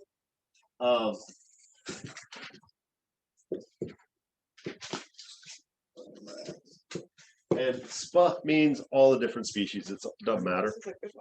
And I should have picked one before I came out here. Is there some out This, there? it's just hard to find. Do you want to talk about it? Because I know where it is. Yeah, I'm fine. Okay. So I was talking about Smilax. So one thing I want to point out about the Smilax is that its island name, like you go down to any island, to go back to where Bob was raised up, and you want Smilax, you need to ask for sarsaparilla. But you go up to the Appalachians, which is one of the places I was raised up in, you ask for sarsaparilla, you're going to get a tree. So greenbrier smilax is this Latin name, so you need to ask for smilax and make sure that that's what you're getting. It's one of the plants that has a strong doctrine of signature, and no matter what culture uses it, so all cultures ask for support from this plant. So anybody in North America, any place that it grows, any country that it grows in, a part of it is used. It's one of our doctrine of signatures that Bob was talking about earlier, where it looks both like a uterus, like the shape of it, how it comes down, and it also, depending on which time of year you're getting it, kind of looks like a penis and testes too. It's really interesting. And we would describe it as being used or supporting anything in the lower jowl of male or female. What it does, though, is it has a great steroidal effect. So it reduces inflammation and keeps things flowing. It also draws to that area. But then secondarily, I was taught it as food because I was taught to take care of myself off the land. And the tips of it not only get to be about the size of the asparagus that are up here, but taste just like asparagus. They're spectacular. We eat them all the time. And I always know when the students have come by because they're like the tops will be trimmed off the pathway, like at Boyd Hill for real. And Natalie's laughing because she's one of them that has done it. And so like, I'll know that one of them has come by and eaten everybody. And it's like, oh, what is that? Because we're Sorry. crazy. Doctrine of signatures. Because we need Bob to stand in front of the camera with it hold in front of his hoo-ha, right? That's how I Yeah. remember it. And so, and I just was telling, You I just was can describing take your that. choice, yeah. But Put it at the camera, show it to the camera, not your hoo-ha, the plant. I saw. Yeah, and so it's an interesting thing to think about. So it has a steroidal effect, reduces inflammation. In a strong dose, we would actually use it for something like a hot damp infection, like a UTI, or if you had discharge of prostate that was not supposed to be there, anything that felt painful and inflamed. But the point is that it keeps everything moving, and it's food. Like again, I was taught it as food. So it just depends on what part you're using. In Chinese medicine, we'd use more of what would be considered the food reservoir, like the bulb that was underneath, and it would whisk away extra fluid that was inside. But again, drawing to the area the right fluids and the right blood, it would go into our formulas that we would need for any kind of health that was like below the belly button. And so it's just something that would be a heavy hitter in that case. I don't know the Fuling is a Chinese name? Tufuling. Tufuling. Sorry. Thank you. Tufuling. So did you say that was related to sarsaparilla or? So that the fight, okay, thank you. So the fight is no, like the sarsaparilla that we know that like tastes like root beer, that sarsaparilla, even though this tastes like there's sarsaparilla. Some people call it So sarsaparilla. sassafras gets confused with it too.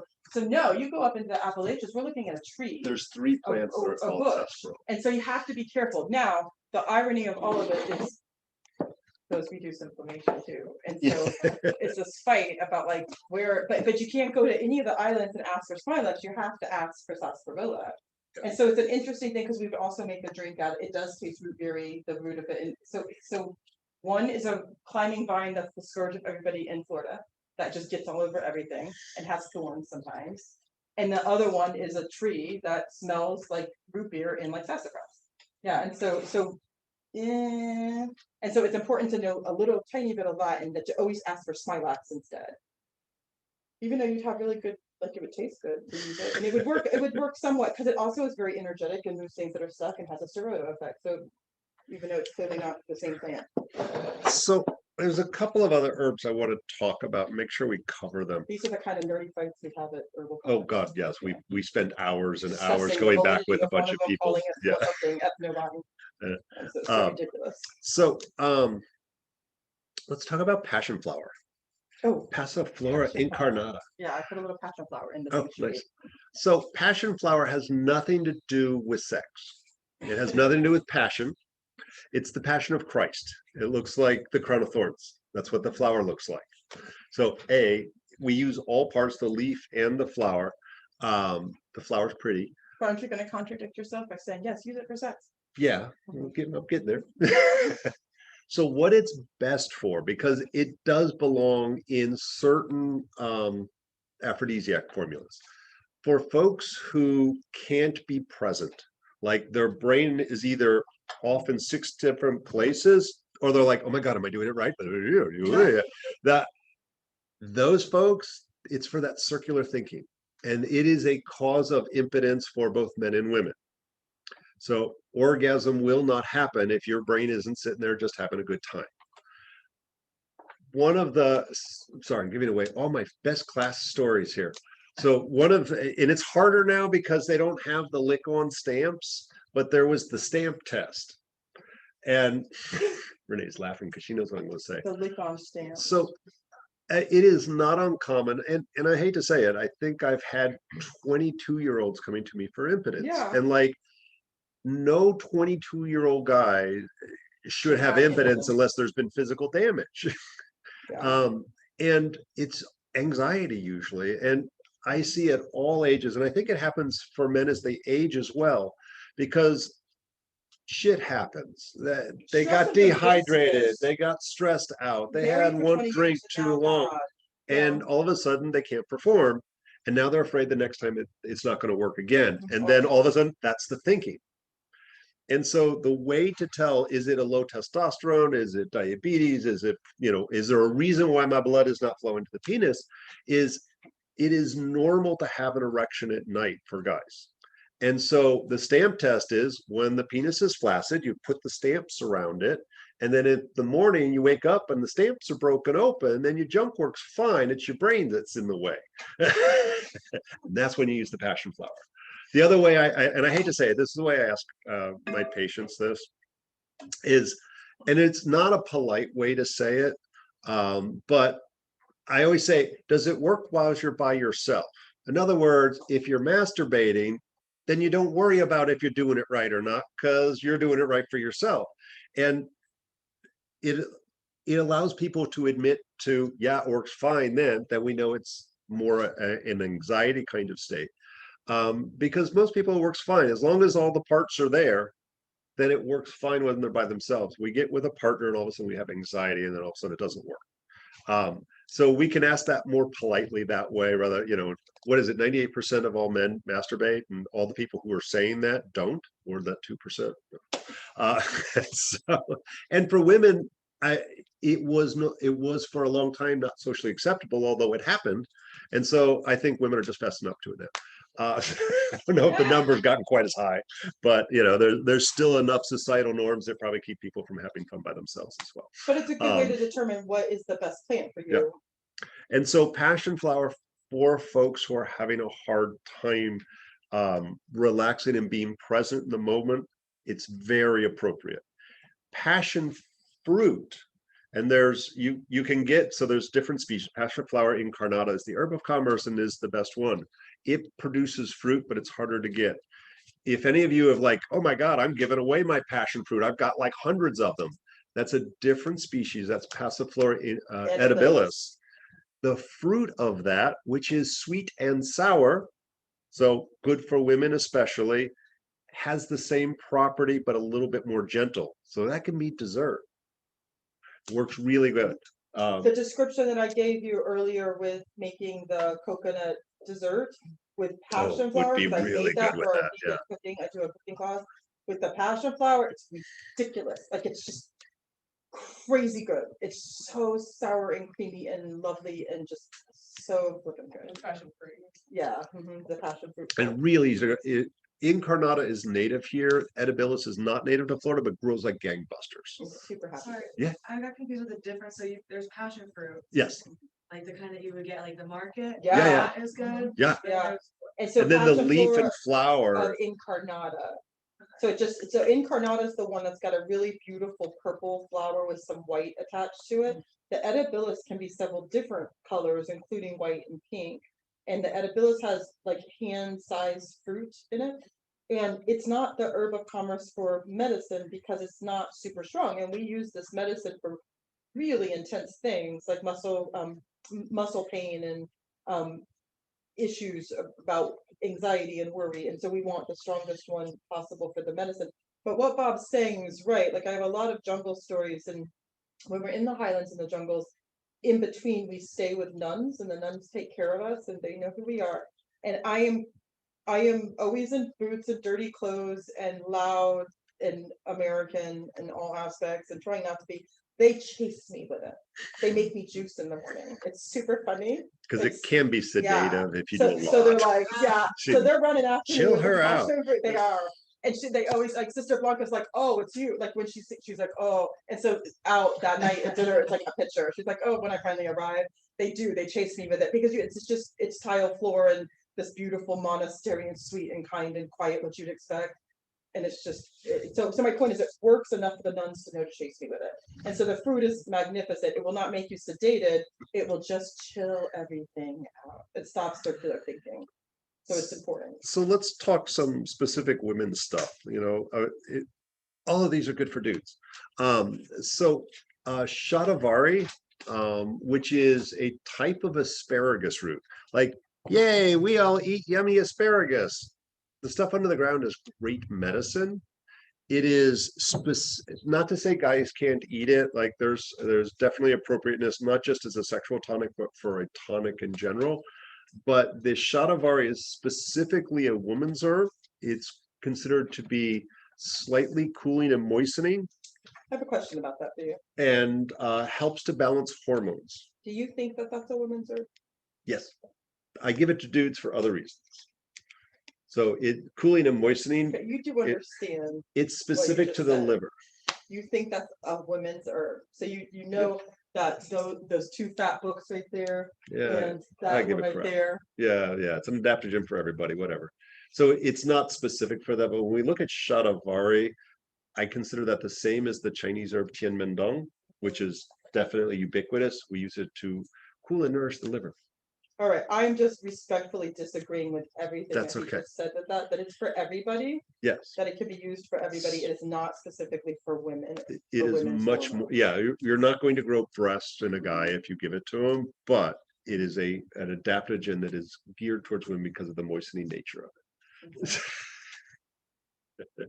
You can disagree with me if you want. Damn straight. Yeah, so. What other there's one, and I thought we had some, but we were out at the clinic. What? Spilanthes. Do we not have any out? I don't think we had any there. I don't think we have any in a jar to Oh, I hand think around. it's out there. Yeah, but we don't have No, enough to it's hand not around. enough. Mm.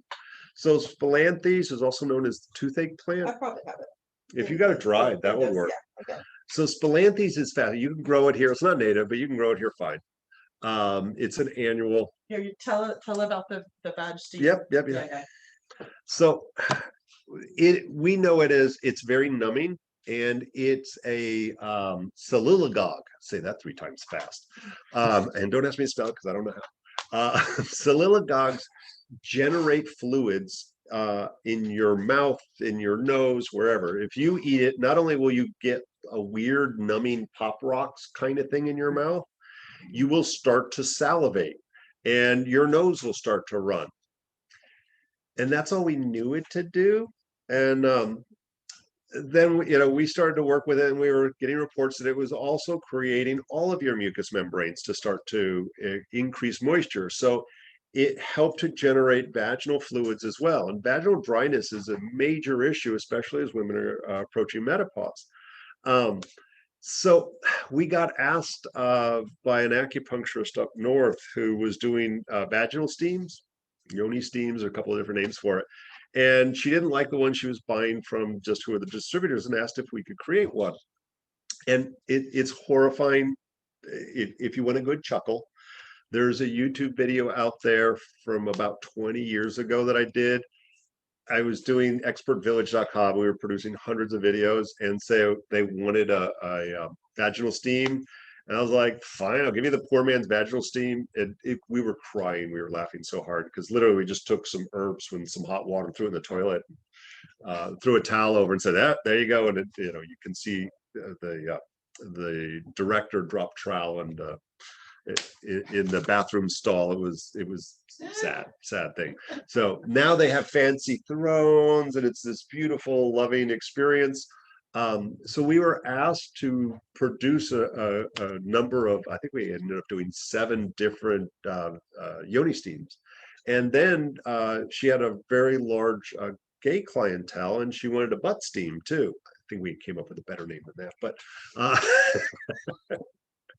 but the reality was, we were like, how do we increase, vaginal secretions in a steam? And so I came up with this spilanthes. And spelled up there. We'll type it in a minute. And so we were like, well, how do we know if it works? And I mean, we could have tried it, but so we basically made a really strong cup of tea of it, went around to all of our staff and said, smell this. And all their noses started running. We're like, nope, that's gonna work everywhere. So you can use it as a yoni steam. You can drink it as a tea. No such luck, huh? Oh, you guys can go by the clinic later. Everybody always wants to play with it with Yeah. the party trick. And what I always say, it's like you're not having an allergic reaction and you get this weird tingly whatever. But it is one of my favorites, because of its entertainment value. And it's all, I won't say instantaneous, but within minutes will increase vaginal secretions. Like no ands, ifs, or buts. It That's will so without fail. interesting. Yeah. When somebody's ordering 10 pounds of anything, you know it works. Yeah. So it works that way as a yoni steam? Yeah, and so we other didn't ways- need or to- as a tea. or So as- yeah, so what we were asked, and I know I heard Bob explain it, but what she said was, so it's a set of doctors in the DC area that now want this, and they said we need a detox, and I'm like, Oh, yeah, how do that's you right, it was a your detox. fats? Like, what does that mean? By the way, that is a self-cleaning organ. It does not need assistance. Right, like look at your body works right. You don't need to do these things. And so we literally both were like, and sat like quiet. Like, what does that mean? And so we started thinking about, I guess they need an outward motion. What would make that happen? And we're like looking at each other, like looking at the wall of herbs, and did exactly what Bob said. Like just all we said was smell this, and immediately the nose ran on the ones with the splanchnies were like solid, like this is happening. So it has this out motion to be like, okay, like well that would work. Yeah, totally 100%. Not only that, we've made suppositories with them. And have you eaten Stolanthes because you have exposure to? I have tasted it. It's got the tingle in it that you get from like or from kava, and so it has that same pop rocks type of tingle, and it's like, whoa, all right, then there's that going on, and so yeah, it works. It's a thing. Yeah. Anybody eats a formula? Let me know. So, oh God, it's 8:20. All right. Yeah. I think we were just going to 8:30 or something. Yeah, weren't we? 8:30. Okay, so I want to hit some highlights on here. So we didn't do Damiana. Yeah, do Damiana because they Okay. ate it. Mhm. Okay. Oh yeah. So Damiana is technically from Central America and Mexico. There is a different species of it that grows in Cuba, grows here. It's considered an invasive plant. It's got pretty yellow flowers. Spectacular. It's always if you're into it. It's self-seeding, so Love that's it. the invasiveness Mhm. part of it. It is not as strong as the true Damiana, Totally. but damn near. And Damiana is, I'm going to say again, although very appropriate for men to use it, it is geared more towards women and hormone balancing. We all have the same 3 primary sex hormones, and so it's just slightly different ratios. It has a relaxing effect to it. It can be used as a tea. It does well in a steam. People smoke it. Smoking's bad for you. Don't do it. We don't want anything People get hot buzzed off of burning it. your lungs. We don't mind you getting high. We love that, but Yeah. just don't burn your lungs. Yeah. So don't smoke. Yeah, it's don't, one of the number one things in the smoking Yeah. blends. Is Yeah. Damiana. Yeah. Smoking oak leaves is bad for you. Hot smoke. Ask the firefighters. Yeah. Generally bad idea. So that one is an easy one to grow. It's very versatile. It's used both for entertainment as well as hormonal issues. Entertainment. Yeah, Is that what catch a little after I buzz ate off of the it. ball, I just saw like milky white all in the air for a second. I was like, You know what? Okay, so FYI, nowhere near what would be a therapeutic dose. I would easily give an animal more than I gave you, like a dog that was stressing out. And so know that. But yeah, like you're sensitive and you're not very clouded. You know what I mean? And so I could see that because a lot of the things cause blood and oxygenated blood to go to the right places. And so it would cause clear sight, and you're sitting under fluorescent lights or things like that.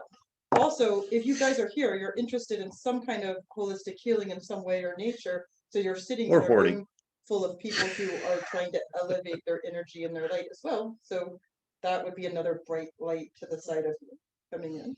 And so that's the kind of thing that would, yeah, that's the point. Like you see clearly what's going It on. was Damiana.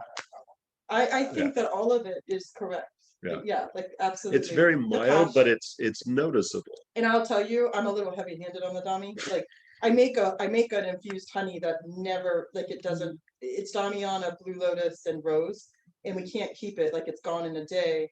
And so it's ridiculous. And what gets reported more than anything is sight things. And we have nurses that very much are stressed out on the floors, COVID, all that eat the honey all the time just to be okay and have pretty colors and And feel like somebody everything's okay. somebody Yeah. mentioned Hisho Wu, and I don't have much of a write up on there, but let's mention Hisho Wu It's real fast. fortifying. Yeah, so nourishing. very nourishing, and Hisho Wu is also referred to as faux tea,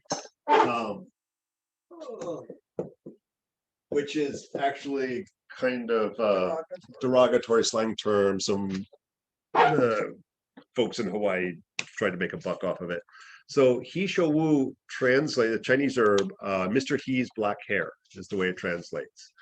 And the whole story is, see if I remember. So this guy was like 40, 50 years old. He was a drunk, no good lout, hair turned gray, wouldn't father his wife, any children, blah, blah, blah, blah, blah. He got drunk one last time. She said, get your ass out of the house. And he goes and he falls down, passed out drunk, and he wakes up and there's these vines that are intertwined and he has a vision. He's just drunk. And he harvested the vine. He goes into a cave and he comes out like 6 months later and his hair went from gray to black. And he comes back and he's sober helped. He comes back and he's strong and he's straight and he comes out and fathered many children, outlived his wives, and lived to be 212 years old. I will not guarantee the 212, but I'll tell you a weirder story. So the idea of, and our virility, male or female, as we age goes down. Your testosterone levels go down, and your hair turns gray. We don't see a lot of 15-year-olds with gray hair. It does happen. But usually we associate graying hair with age. So my mom at 75, 80 years old, I never remember, stopped dyeing her hair finally. And she had had a little scare with breast cancer. And so she was, one of the things I preach is don't treat family. You should I'm know. laughing because you're like, Mom, nobody believes that. Stop buying your Yeah, hair. yeah, right. Like you say that. But so I sent her to another herbalist that I trusted, and I don't know how she got my mother to do raw herbs, but she was doing raw herbs. She was boiling up this nasty swill, and one of the main herbs in there was Hisho Wu, Polygonum multiflori. And about 3-4 months later, she's in getting her hair cut, and her hairstylist goes, Shirley, you got black roots coming in. And so it's insane to think that somebody's all white hair could start to turn black again at 75, 80 years old. Makes me so happy. And so we use it as a moistening, nourishing herb Plants are amazing. for people, again, kind of like the ginsengs that are debilitated, but it's much more moistening. It can cause loose stools, which is great if you have constipation, but not so great if you've already got loose stools. Yeah, it's a thing. Also, don't ever plant it. Yes, it will Right. eat your house. Yeah, It is an it aggressive, 10 aggressive years plant. to get it out of the house before. So Wow. so for a number of these herbs that like yohimbe in particular that I talked about, it has some side effects. With a lot of these herbs that drive blood to either the clitoris or the penis, it does that. It drops your blood pressure. It opens up. It's a vasodilator. So it opens up the blood vessels. It allows the blood go down there. And if you have low blood pressure, if you're on blood pressure medications, it will drop your blood pressure frequently. And so the Suma, the Katabwa, all of these have the potential to drop your blood pressure. Yeah, if you ever look at the Viagra commercials, consult your doctor if you're on blood pressure meds. That's why they don't want you passing out when you're trying to have a good time. And there is one herb that nobody really knows much about that comes from Southeast Asia, like Papua New Guinea area, that I I'm sure it's still causing a vasodilation. I'm sure it has the potential to drop blood pressure, but I ain't seen it yet. And that's tongue katali, also known as lung jack. And it is, remember all the bad things I said about yohimbe? It's yohimbe without the bad side effects, which is pretty freaking powerful. And it's considered an aphrodisiac for both men and women. Yeah. And not having problems with it, I assume it helps. Yeah. Okay, so I will tell you, okay, I was raising my hand because of something that Nicole said that we all need to hear, because if she's brave enough to say it, it's really funny and I want to say it. But I want to comment on that. Like, we have it's basically a men's stamina formula here that has all these things, some of these things we talked about in it, including the long jack in concentration. And we never make formulas just for everybody because everybody is different. And I was really pestered to do this. And I did it for some professional athletes who literally needed it for the muscle, like to do 2-a-day workouts in our Florida sun, just the energy of it. Fine. Anybody could use it. We could use it. We can make these balls out of it. Women, men, it's fortifying. It's got the aphrodisiacs in it. I made it so that the long jack would be acceptable. Like, it was not going to give any problem, because we can't just hand it out to people on heart medicine. I had, the first time I ever sold it, Bob gave me a hard time about it. I had it out at a festival. I had to be by myself. And this man walks out and says something like in code, kind of like Bob describes, like something for a man's nature. And I'm having to try to define what that is. Yeah. And yeah, for sure. And I realized, and I was like, oh yeah. So I'm like, here, and I kind of explained it. Not going to really be any contraindication. So because of that, it's not very strong. So he went away with it, came back a couple hours later, bought every one that I had, and it's like, that's it, gone, cleared me out. And I'm like, oh really? Please don't eat it all.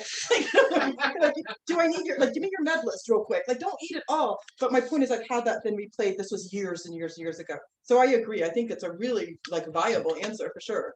Like, the long jack is amazing. And I think that the fact that we can do that. Hey, I want to read what Nicole said. Yeah. So she's talking about the Hisha Wu, because we're on a delay. It says, it grew my hair back, stopped my hot flashes, and makes me, in big letters, super horny. Yeah. And so I have it in pots growing. And Oh, that's I wrote hilarious. back, nice. And then she writes back, can you balance it with something stimulating? So it must calm her down.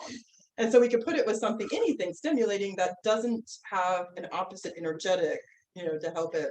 So you It think about might that. I just do thought it was well super with funny something that she like, said that. and it's the Hishawu. Yeah, Yeah. she was the one that had put it up. Yeah, you might try something like the Eleuthero. Yeah, Or that's a good one. the Or the Eleuthero. rinsing. That No? might be too moistening. Yeah. Because Oh, the loose stool. yeah, Yeah, so got it. like either the Eleuthero or maybe ashwagandha, but there's some big caution. Ashwagandha is a nightshade, so if you have nightshade sensitivities, don't use ashwagandha. But try Eleuthero. That might be a nice, gentle. That's a good suggestion. Yeah. That was good. And I got to do one more because I pulled the plant, so I can't not use the Oh plant. yeah, So absolutely. sorry. Beautiful too. Yeah. So and it was stunning. It was yelling at me. This is It'd probably be a cutting. yeah. Oh yeah. This would totally you could make 10 plants out of this. Mhm. So this is Coleus fulculsi.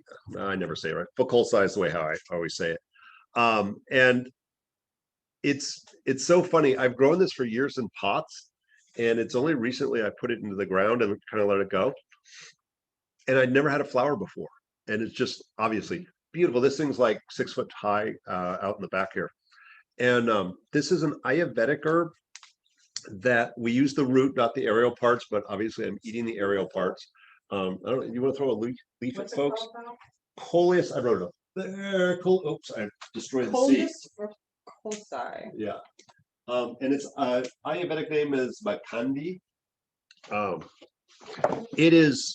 It's used in Ayurvedic medicine more for digestion, lung issues, skin issues, and high blood pressure. There's some research using it for glaucoma, but the Western use is weight loss and an aphrodisiac. It is hot and stimulating. Not as bad as the yohimbe. It's Hot way and safer, stimulating. but it can lower the blood pressure the way some of these other herbs are. So we have to Is be that careful. because it drives the blood down? Yes. So it's kind of like a mild yohimbe, but more so- stimulating the tongue So I cottolene. have a question, because it's. The roots though. Right, because this is so juicy and wet, Mhm. even though it's hot, is it drying? No? Not really? Neutral to slightly dry. Because this is just like succulent. Yeah, I know, but it's the root part Are we you use. telling me to give them a leaf so they'll eat it? Yeah, they can smell it and play with it or whatever. They won't die from nibbling. See, I'm watching out for y'all, I know what it tastes like. And do you want to tell them? Well, we'll wait till you're done throwing that around. I'll follow So up. the purple flowers are also unique, and that's probably why I keep nibbling them. Smell And Renee will go on longer about the purple flowers on it. You can do it. But when we look at purple and blue flowers, they're oftentimes considered nervines, i.e. for frazzled nerves, anxiety, things like that. And so I've been eating the flowers and I'm like, well, they're a little bitter, a little aromatic, but they're kind of nice and mild. I will tell you too, that all of these plants, when we have it growing, just playing with them does it. Like, Yeah. that's how good they are, like the juiciness of them and the oils get on you, that for real, just having them around. God, it's so And I good. will say that the Yeah. tongue cottolene is a jungle Don't worry about plant. I'll grab um, something. Don't worry about Is a jungle plant in Papua New Guinea. It's a small tree. And I don't have any to sell yet, but I actually have one growing right now. I'm super excited about getting cuttings or something off of it in the future. So it is the root that's used. The downside of tongue cottolene is it's horrible tasting. I like nasty herbs to chew some of the, like we have it cut and sifted, not powdered. I had to spit it out. I was just like, oh, after about 2-3 minutes in my mouth, I was just like, nope, that's too much. Oh, really? Oh God, it's horrid. There's some. Here, No. you can pass a little bit around. Oh, okay, I thought you were trying to feed it to me. No, yeah, you can open the bag and pass a very small crumb. I'm making it to a tea and then I soak goji berries in it. Oh, And that's then funny. eat the goji? As a tea with Yeah. goji berries, that would help the flavor anything Yeah. like a hibiscus or anything. So, How do you decide to dose it? and actually we can do a little He just maca tell too. you that I've been on vacation for a week and before I was leaving, he's like, I'm not taking this while you're It's really strong. That's a Like good- it's that's a good- scary. Like a good indicator, you know, like, so. Yeah, it's funny because a lot of times with folks who really struggle with high blood pressure, they're put on high blood pressure meds, It's hard. and because it's lowering the blood pressure, the medication is causing impotence. And so, like, no, you don't want high blood pressure. You don't want to die. And so they're not able to take Viagra or Cialis or any of those things. This has not so far, and I hate to say it, I tortured some friends who were on a lot of meds and were not able to get an erection. We always make the joke, like, don't be friends with an Yeah, herbalist, right. 'cause when she And I was falls off like, the ground- you need to take your blood pressure like twice a day for a month if you're going to use this. And he was like, nope, stayed steady, no ups or downs, and junk works. So it really, it was so nice to be able to find one that seemed to be safe with the medications, because it is a major problem with high blood pressure medications. No, you- So one of the things I always like to sneak in here, women are so often, and I always try to make a point to talk about women's herbs, the moistening herbs, those for vaginal dryness, because yay, what was it, 20 years ago or whatever, we came up with Viagra and now old men could have erections whenever they want it. And you got women who are 80 and they've got vaginal dryness, and that's not nice. And so we need to make sure that as women are aging, that we're taking care of them. Vaginal wall thinning, because of lowering estrogen, is a major issue where it can be horribly painful and damaging. So making sure that when we talk aphrodisiacs, that the partner, male or female, is being taken care of appropriately, because too often it's like the guy's getting his herbal Viagra and nobody's talking to the women about making sure that either they're present but also without moisture. Blood flow is half of the equation, but moisture is so important. And looking at some of these herbs like the shatavari is so important to make sure that's there. And that way we're not like using all the weird creams and saps. Oh, we didn't talk about cacao butter. So cacao butter, That's such a pod choice. I know, but I don't think we went far enough with that. The cacao butter, when people are looking for sex lubes, it's like, KY is gross, and not something. And if oral sex is involved, KY, like, I don't like the You don't wanna taste of go back and gasoline, forth. right? And so many of these synthetic creepy Well, they're things. so hard to be. Taste whatever you put down there in your mouth. That's what Yeah. I'm saying. We're You ever put working. garlic in there before? Yep, we're working so hard to be healthy in other ways. It's So the petroleum. We don't do that. Cacao butter is the Bad. fat from chocolate. Guess what it tastes like? It tastes like mild cacao with chocolate. Buttery chocolate. And so it melts at body temperature. So we can form these. They'll stay solid at room temperature, and you can insert them prior to sex. You don't have to go stop the horses. No, it could be 24 hours before. Yeah, and so we can use it to increase just the health of the tissues, the vaginal tissues, or we can, we're having dessert. Let's go ahead. I'm going to excuse myself. You can go and get the cacao butter, insert it, and it will melt slowly and taste good. Except, Warnings. thank you. Never in my life, I am not moderate in any way. Never in my life am I average and moderate. It's a thing I'm working on. Got to herb for that. So I'm telling you this warning. Teeny amounts. Tiny That amounts. too. But yeah. Also not condom safe. Yeah. Well, yeah, because the coconut oil isn't either. There you I go. mean, tiny amounts. Tiny. Don't, like, if you ever get this made out somewhere, don't do what they say. They sell them It'll that be like a size. slip and slide. It will be no good. Right? Tiny amounts. I Like, hate you to don't need say a it. lot. I had one of my patients, I was like, I don't know, this is supposed to help. And she's like, how much? I was like, oh no, this is what they sell it as. She informed me that was not the right dosing, that literally. Secondary thing, the next thing that we'd recommend is coconut oil for the same reasons it's good for your body. It dissolves condoms. Like literally breaks condoms. So we have to be careful with FYI. any of those oils Yeah, and so fats. you have to make sure that you're not too That's the downside. saturated. Some of those natural products don't work. Where do you put those phalanges in the cocoa butter? Well, that's what we were talking about. So Would totally work. on the back shelf, unless they threw it out, there is a Kava Spalanthes cocoa butter Is that all safe? formula. It's not safe for condoms, but it's safe for the hoo-ha. Yeah, not only that, my question was, because I don't know how this would feel. Like, if it was safe for the hoo-ha and you were like, oh, okay, I'm gonna go ahead and do this, and then you had a relation, what would that feel like on a that might be upsetting. Like to have like It's like, funny, wow, like, and I hate to say it, might not be a I good can't say I've thing. tried it, but they're selling these cinnamon, like and that's frightening. to me. cinnamon burns tissues. Yeah, you don't I wanna would sprinkle not on recommend anything putting on that on stuff. And No. so something like And so that's why the it kava freaked me. would I be didn't nice. know if the kava and the spalanthes would feel the same way. the kava would probably be better for premature ejaculation because of the Oh, slight you're numbing right. It would take some property. sensitivity. That would be off. my guess. Yeah. Yeah. So my point is, Natalie, we made it a while ago for, oh my gosh, we can have that most adorable elders who are honest.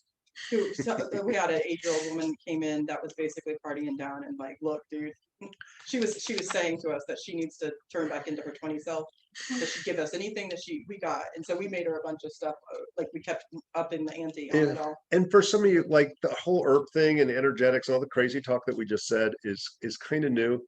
And so if people need enhancement, and sometimes you just want to be like, I want to be 20 again, have a good time. But if things are not working and functioning as well as they ought to be, that means there's an imbalance. And so although we can use situational herbs like this, the best way to do it is figure out what's out of balance and put a formula together that's unique to you, not just something that's got horny goatweed in it. And if we can correct those imbalances so that we can age appropriately, aging is normal, menopause is normal, those aren't diseases to be treated, then we can go forward, and a good healthy life is also a good sex life. That is part of a healthy life. And part of it also, lots of fun talking about, stiffies and vaginal secretions, and all that's super fun and embarrassing to do with a bunch of strangers. But the reality is, all of it's important. That time together, sharing a meal, and if it happens to be one that is centered around love and sex and so forth, it makes it better. And ensuring that not only do the parts work, but the brain works, so that that's engaged, and ensuring all of those aspects are there so that we can have a healthy sexual relationship as well as just a healthy relationship. I don't know, All right. questions? So yeah, let's do questions. We're over time, but it doesn't matter because Bob's a talker. so am I. Yeah, So, I got 20 more things I yeah, would do. so any questions about anything we said or anything our that day you off. need us to elaborate on? What's the root you gave us last? Foliage root? No, it was the one that I cut open that you threw at me as Tonkatali, that guy. Oh, yes, that was Tom Connolly. That's really nasty bitter. No, it wasn't. It was, Oh, it It isn't? was super good. Oh, that must be a different cut. Yeah, it was bad. No, I got some whole like I almost- slices that I was just like, "Ugh!" I have bad too. Yeah. Nothing like this. Huh. It looks kind of like that, but it's just. It's from the same company I usually buy it from. What was this one? So that was the coleus, the fucosi, Mhm. that one right there, the one that. That was therapy, leave it in. That Bob was talking about Thanks for using coming the roots because he was trying to teach you the leaves, and we were talking about the energetics of the fact that it's so moistening and nourishing and There it is. soothing, but to the touch which you have in your hand. And the roots were hot in a good way and stimulating. And so I was asking him, does that invoke the thought of drying? Because when we grab the leaf, it's so nourishing. And what I tend to find is the whole plant always is correctly in balance. And it's us that messes it up. And so that's why I was asking, like, hey, is there a record of using this leaf? Because I have a record of using it that's not at all a Chinese thing, something I probably should teach you. And so I thought that was interesting that when I felt the fleshy root, I mean the leaf, it balanced the root tendency. And I will say, like, remember we have a clinic, we've got students for $10. We got a student clinic 3 nights a week that if you're like, I don't know, there's a bunch of crazy ass herbs, we can put something together that's appropriate. They'll go over your health history, look at your supplements, stuff like that. We've got lots of cool classes, free ones like this, yay, and not free ones, everything from Thursday night classes that tend to be more metaphysical to weekend intensives or 2-year-long programs. So We have a flower essence cert kind of yep, flower essence certification. We got an animal basic pet of care. basic of crystals, Crystal animal pet basics. care. Your talk where you can ask Bob anything. Oh, yeah. But I moderate. You can ask us both anything. Yeah, but yeah. I'm mainly typing like a crazy person. But especially like I think it was Nicole had like interesting, way harder conversation dealing with seizure kind of And- things. That was yeah, and I wrote to her. that would be an interesting one to Yeah, I explore. wrote to Just her talking to about make sure seizures she in general. contacts us to use her as the guinea pig for that. Mhm. And I'm gonna grab her. And we can kind of explore just, I mean, it's hard to give somebody a specific recommendation just over the on the fly, that's coffee, but we can talk about seizure disorders in general for as that well open as forum. why those things are helping. Yeah, it's 2 hours of madness of me babbling incoherently. I have a question about basil. Sure. Yeah. Like it usually, like if you buy basil in the store, it's like gold, some tiny little package of it. Right. Mhm. We shop a lot at like Oriental markets. Yeah. And they always have Thai basil. Yeah. And it's super cheap and it's giant packages. What is the Just as good. difference? So not only just as good, but Thai basil usually has color in it, and any amount of color you can get, you're getting this extra added nutrient to it, and it's usually purpley red, which drives more to the oxygenation in the blood. And it's funny, the Thai basil in particular, I'd probably put that between the holy basil and the Italian Agreed. basil. I Like would it's kind too. of like right there Yeah. that we could add that into food. We could make pesto out of that even. It tastes quite different. Yeah. It does, and I would use it medicinally for sure. Like that, Yeah. definitely 100%. So it's yes to a medicine for sure. Mhm. Yeah, it's funny. Now there's a new thing on the market is the African tree basil, which I would put very close to the holy basil.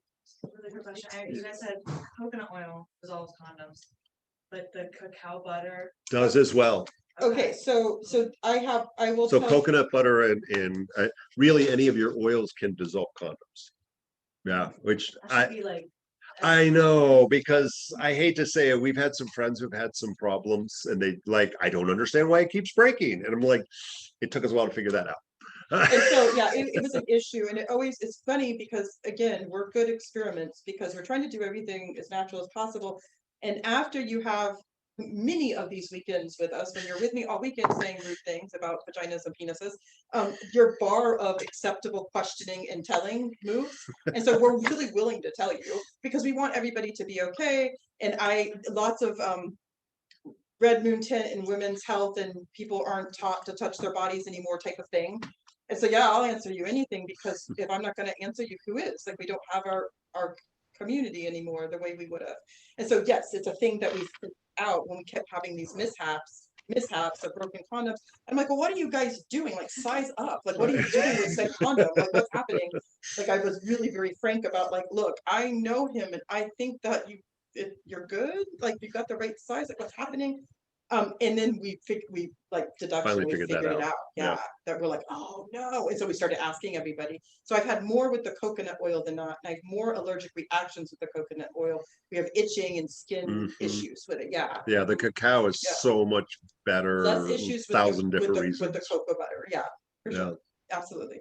100%. And lots of new faces on here. So kudos to anybody who showed up your first time with us weirdos and online as well. Like, what a strange class to start with. I love that they were answering each other's questions and helping each other. Oh, That was nice, good. And nice. Brooke, we have several students that are willing to talk. Babsy and Brooke were talking to people, Nice. and Nicole's happy to talk to. And for y'all Any here questions? and online, I don't know whether Trisha, like the free classes, I don't know if we always send out the recording, but this is being recorded. So if you need just email us for a recording if you want some of this insanity.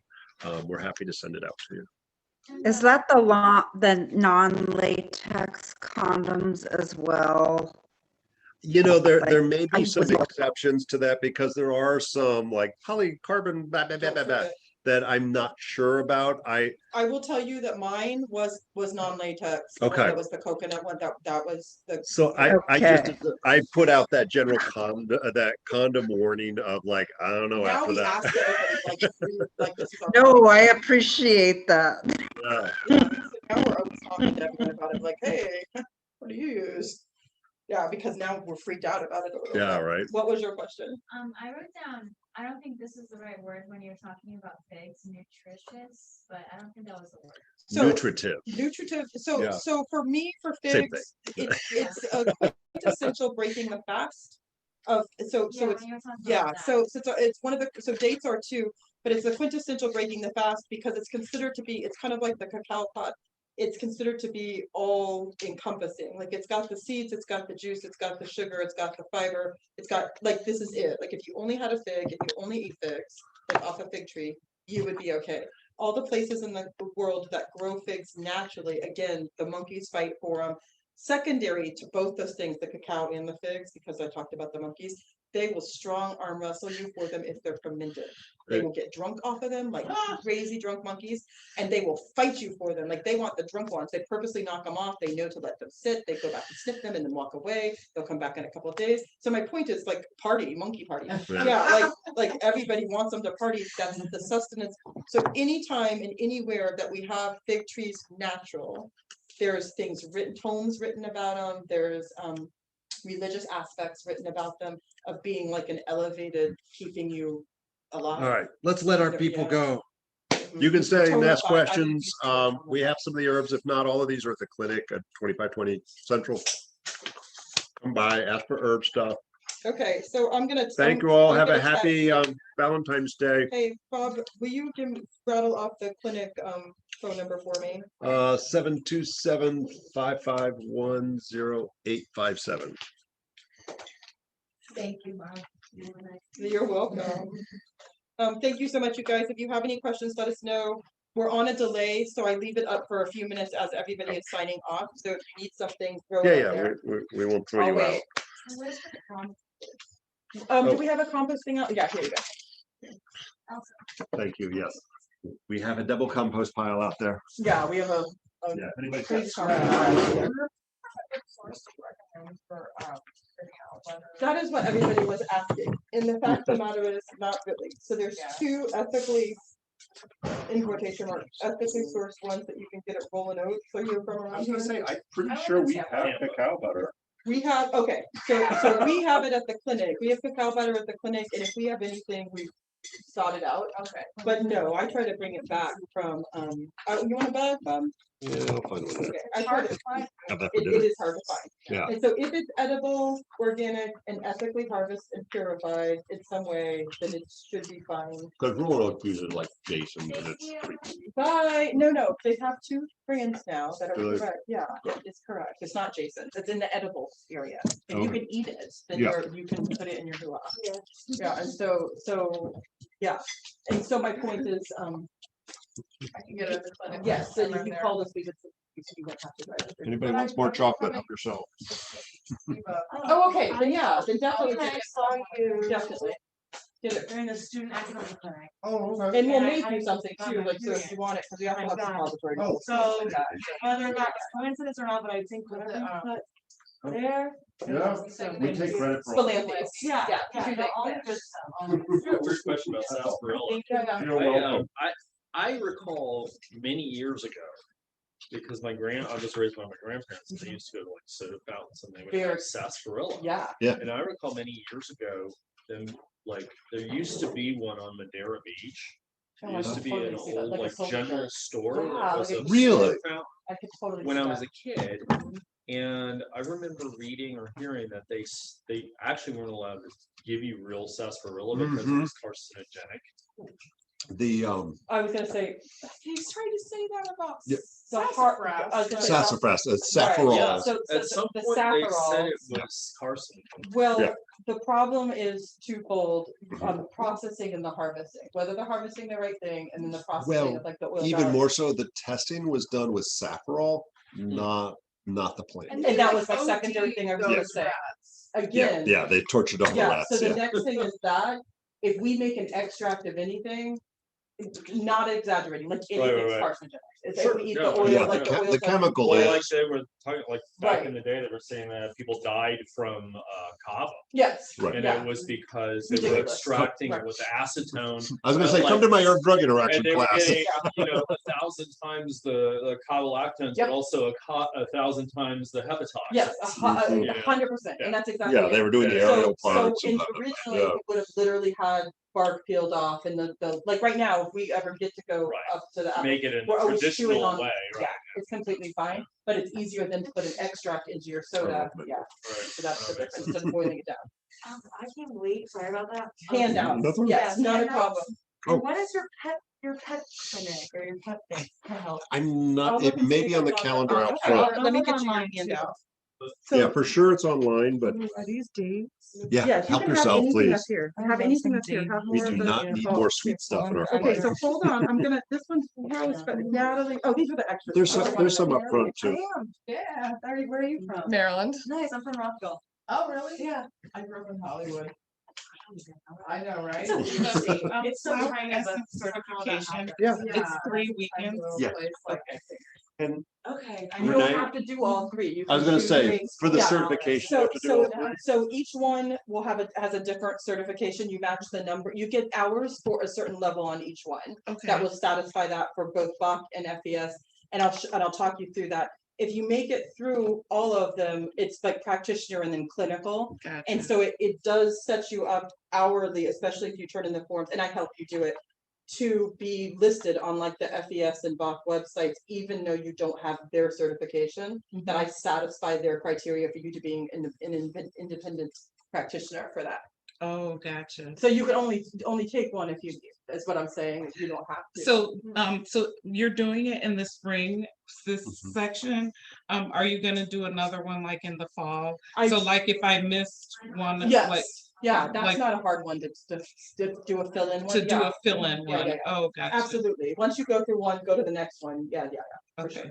So if you need to, So I'm actually moving to St. Pete, that's fine. to literally so that I can go to your program. Oh, So I'm going to move, like as soon as it thaws in Chicago, so maybe Oh, like Lord. Oh, the you're from first week of, Chicago. yeah, the Holy first crap. week of April, yeah.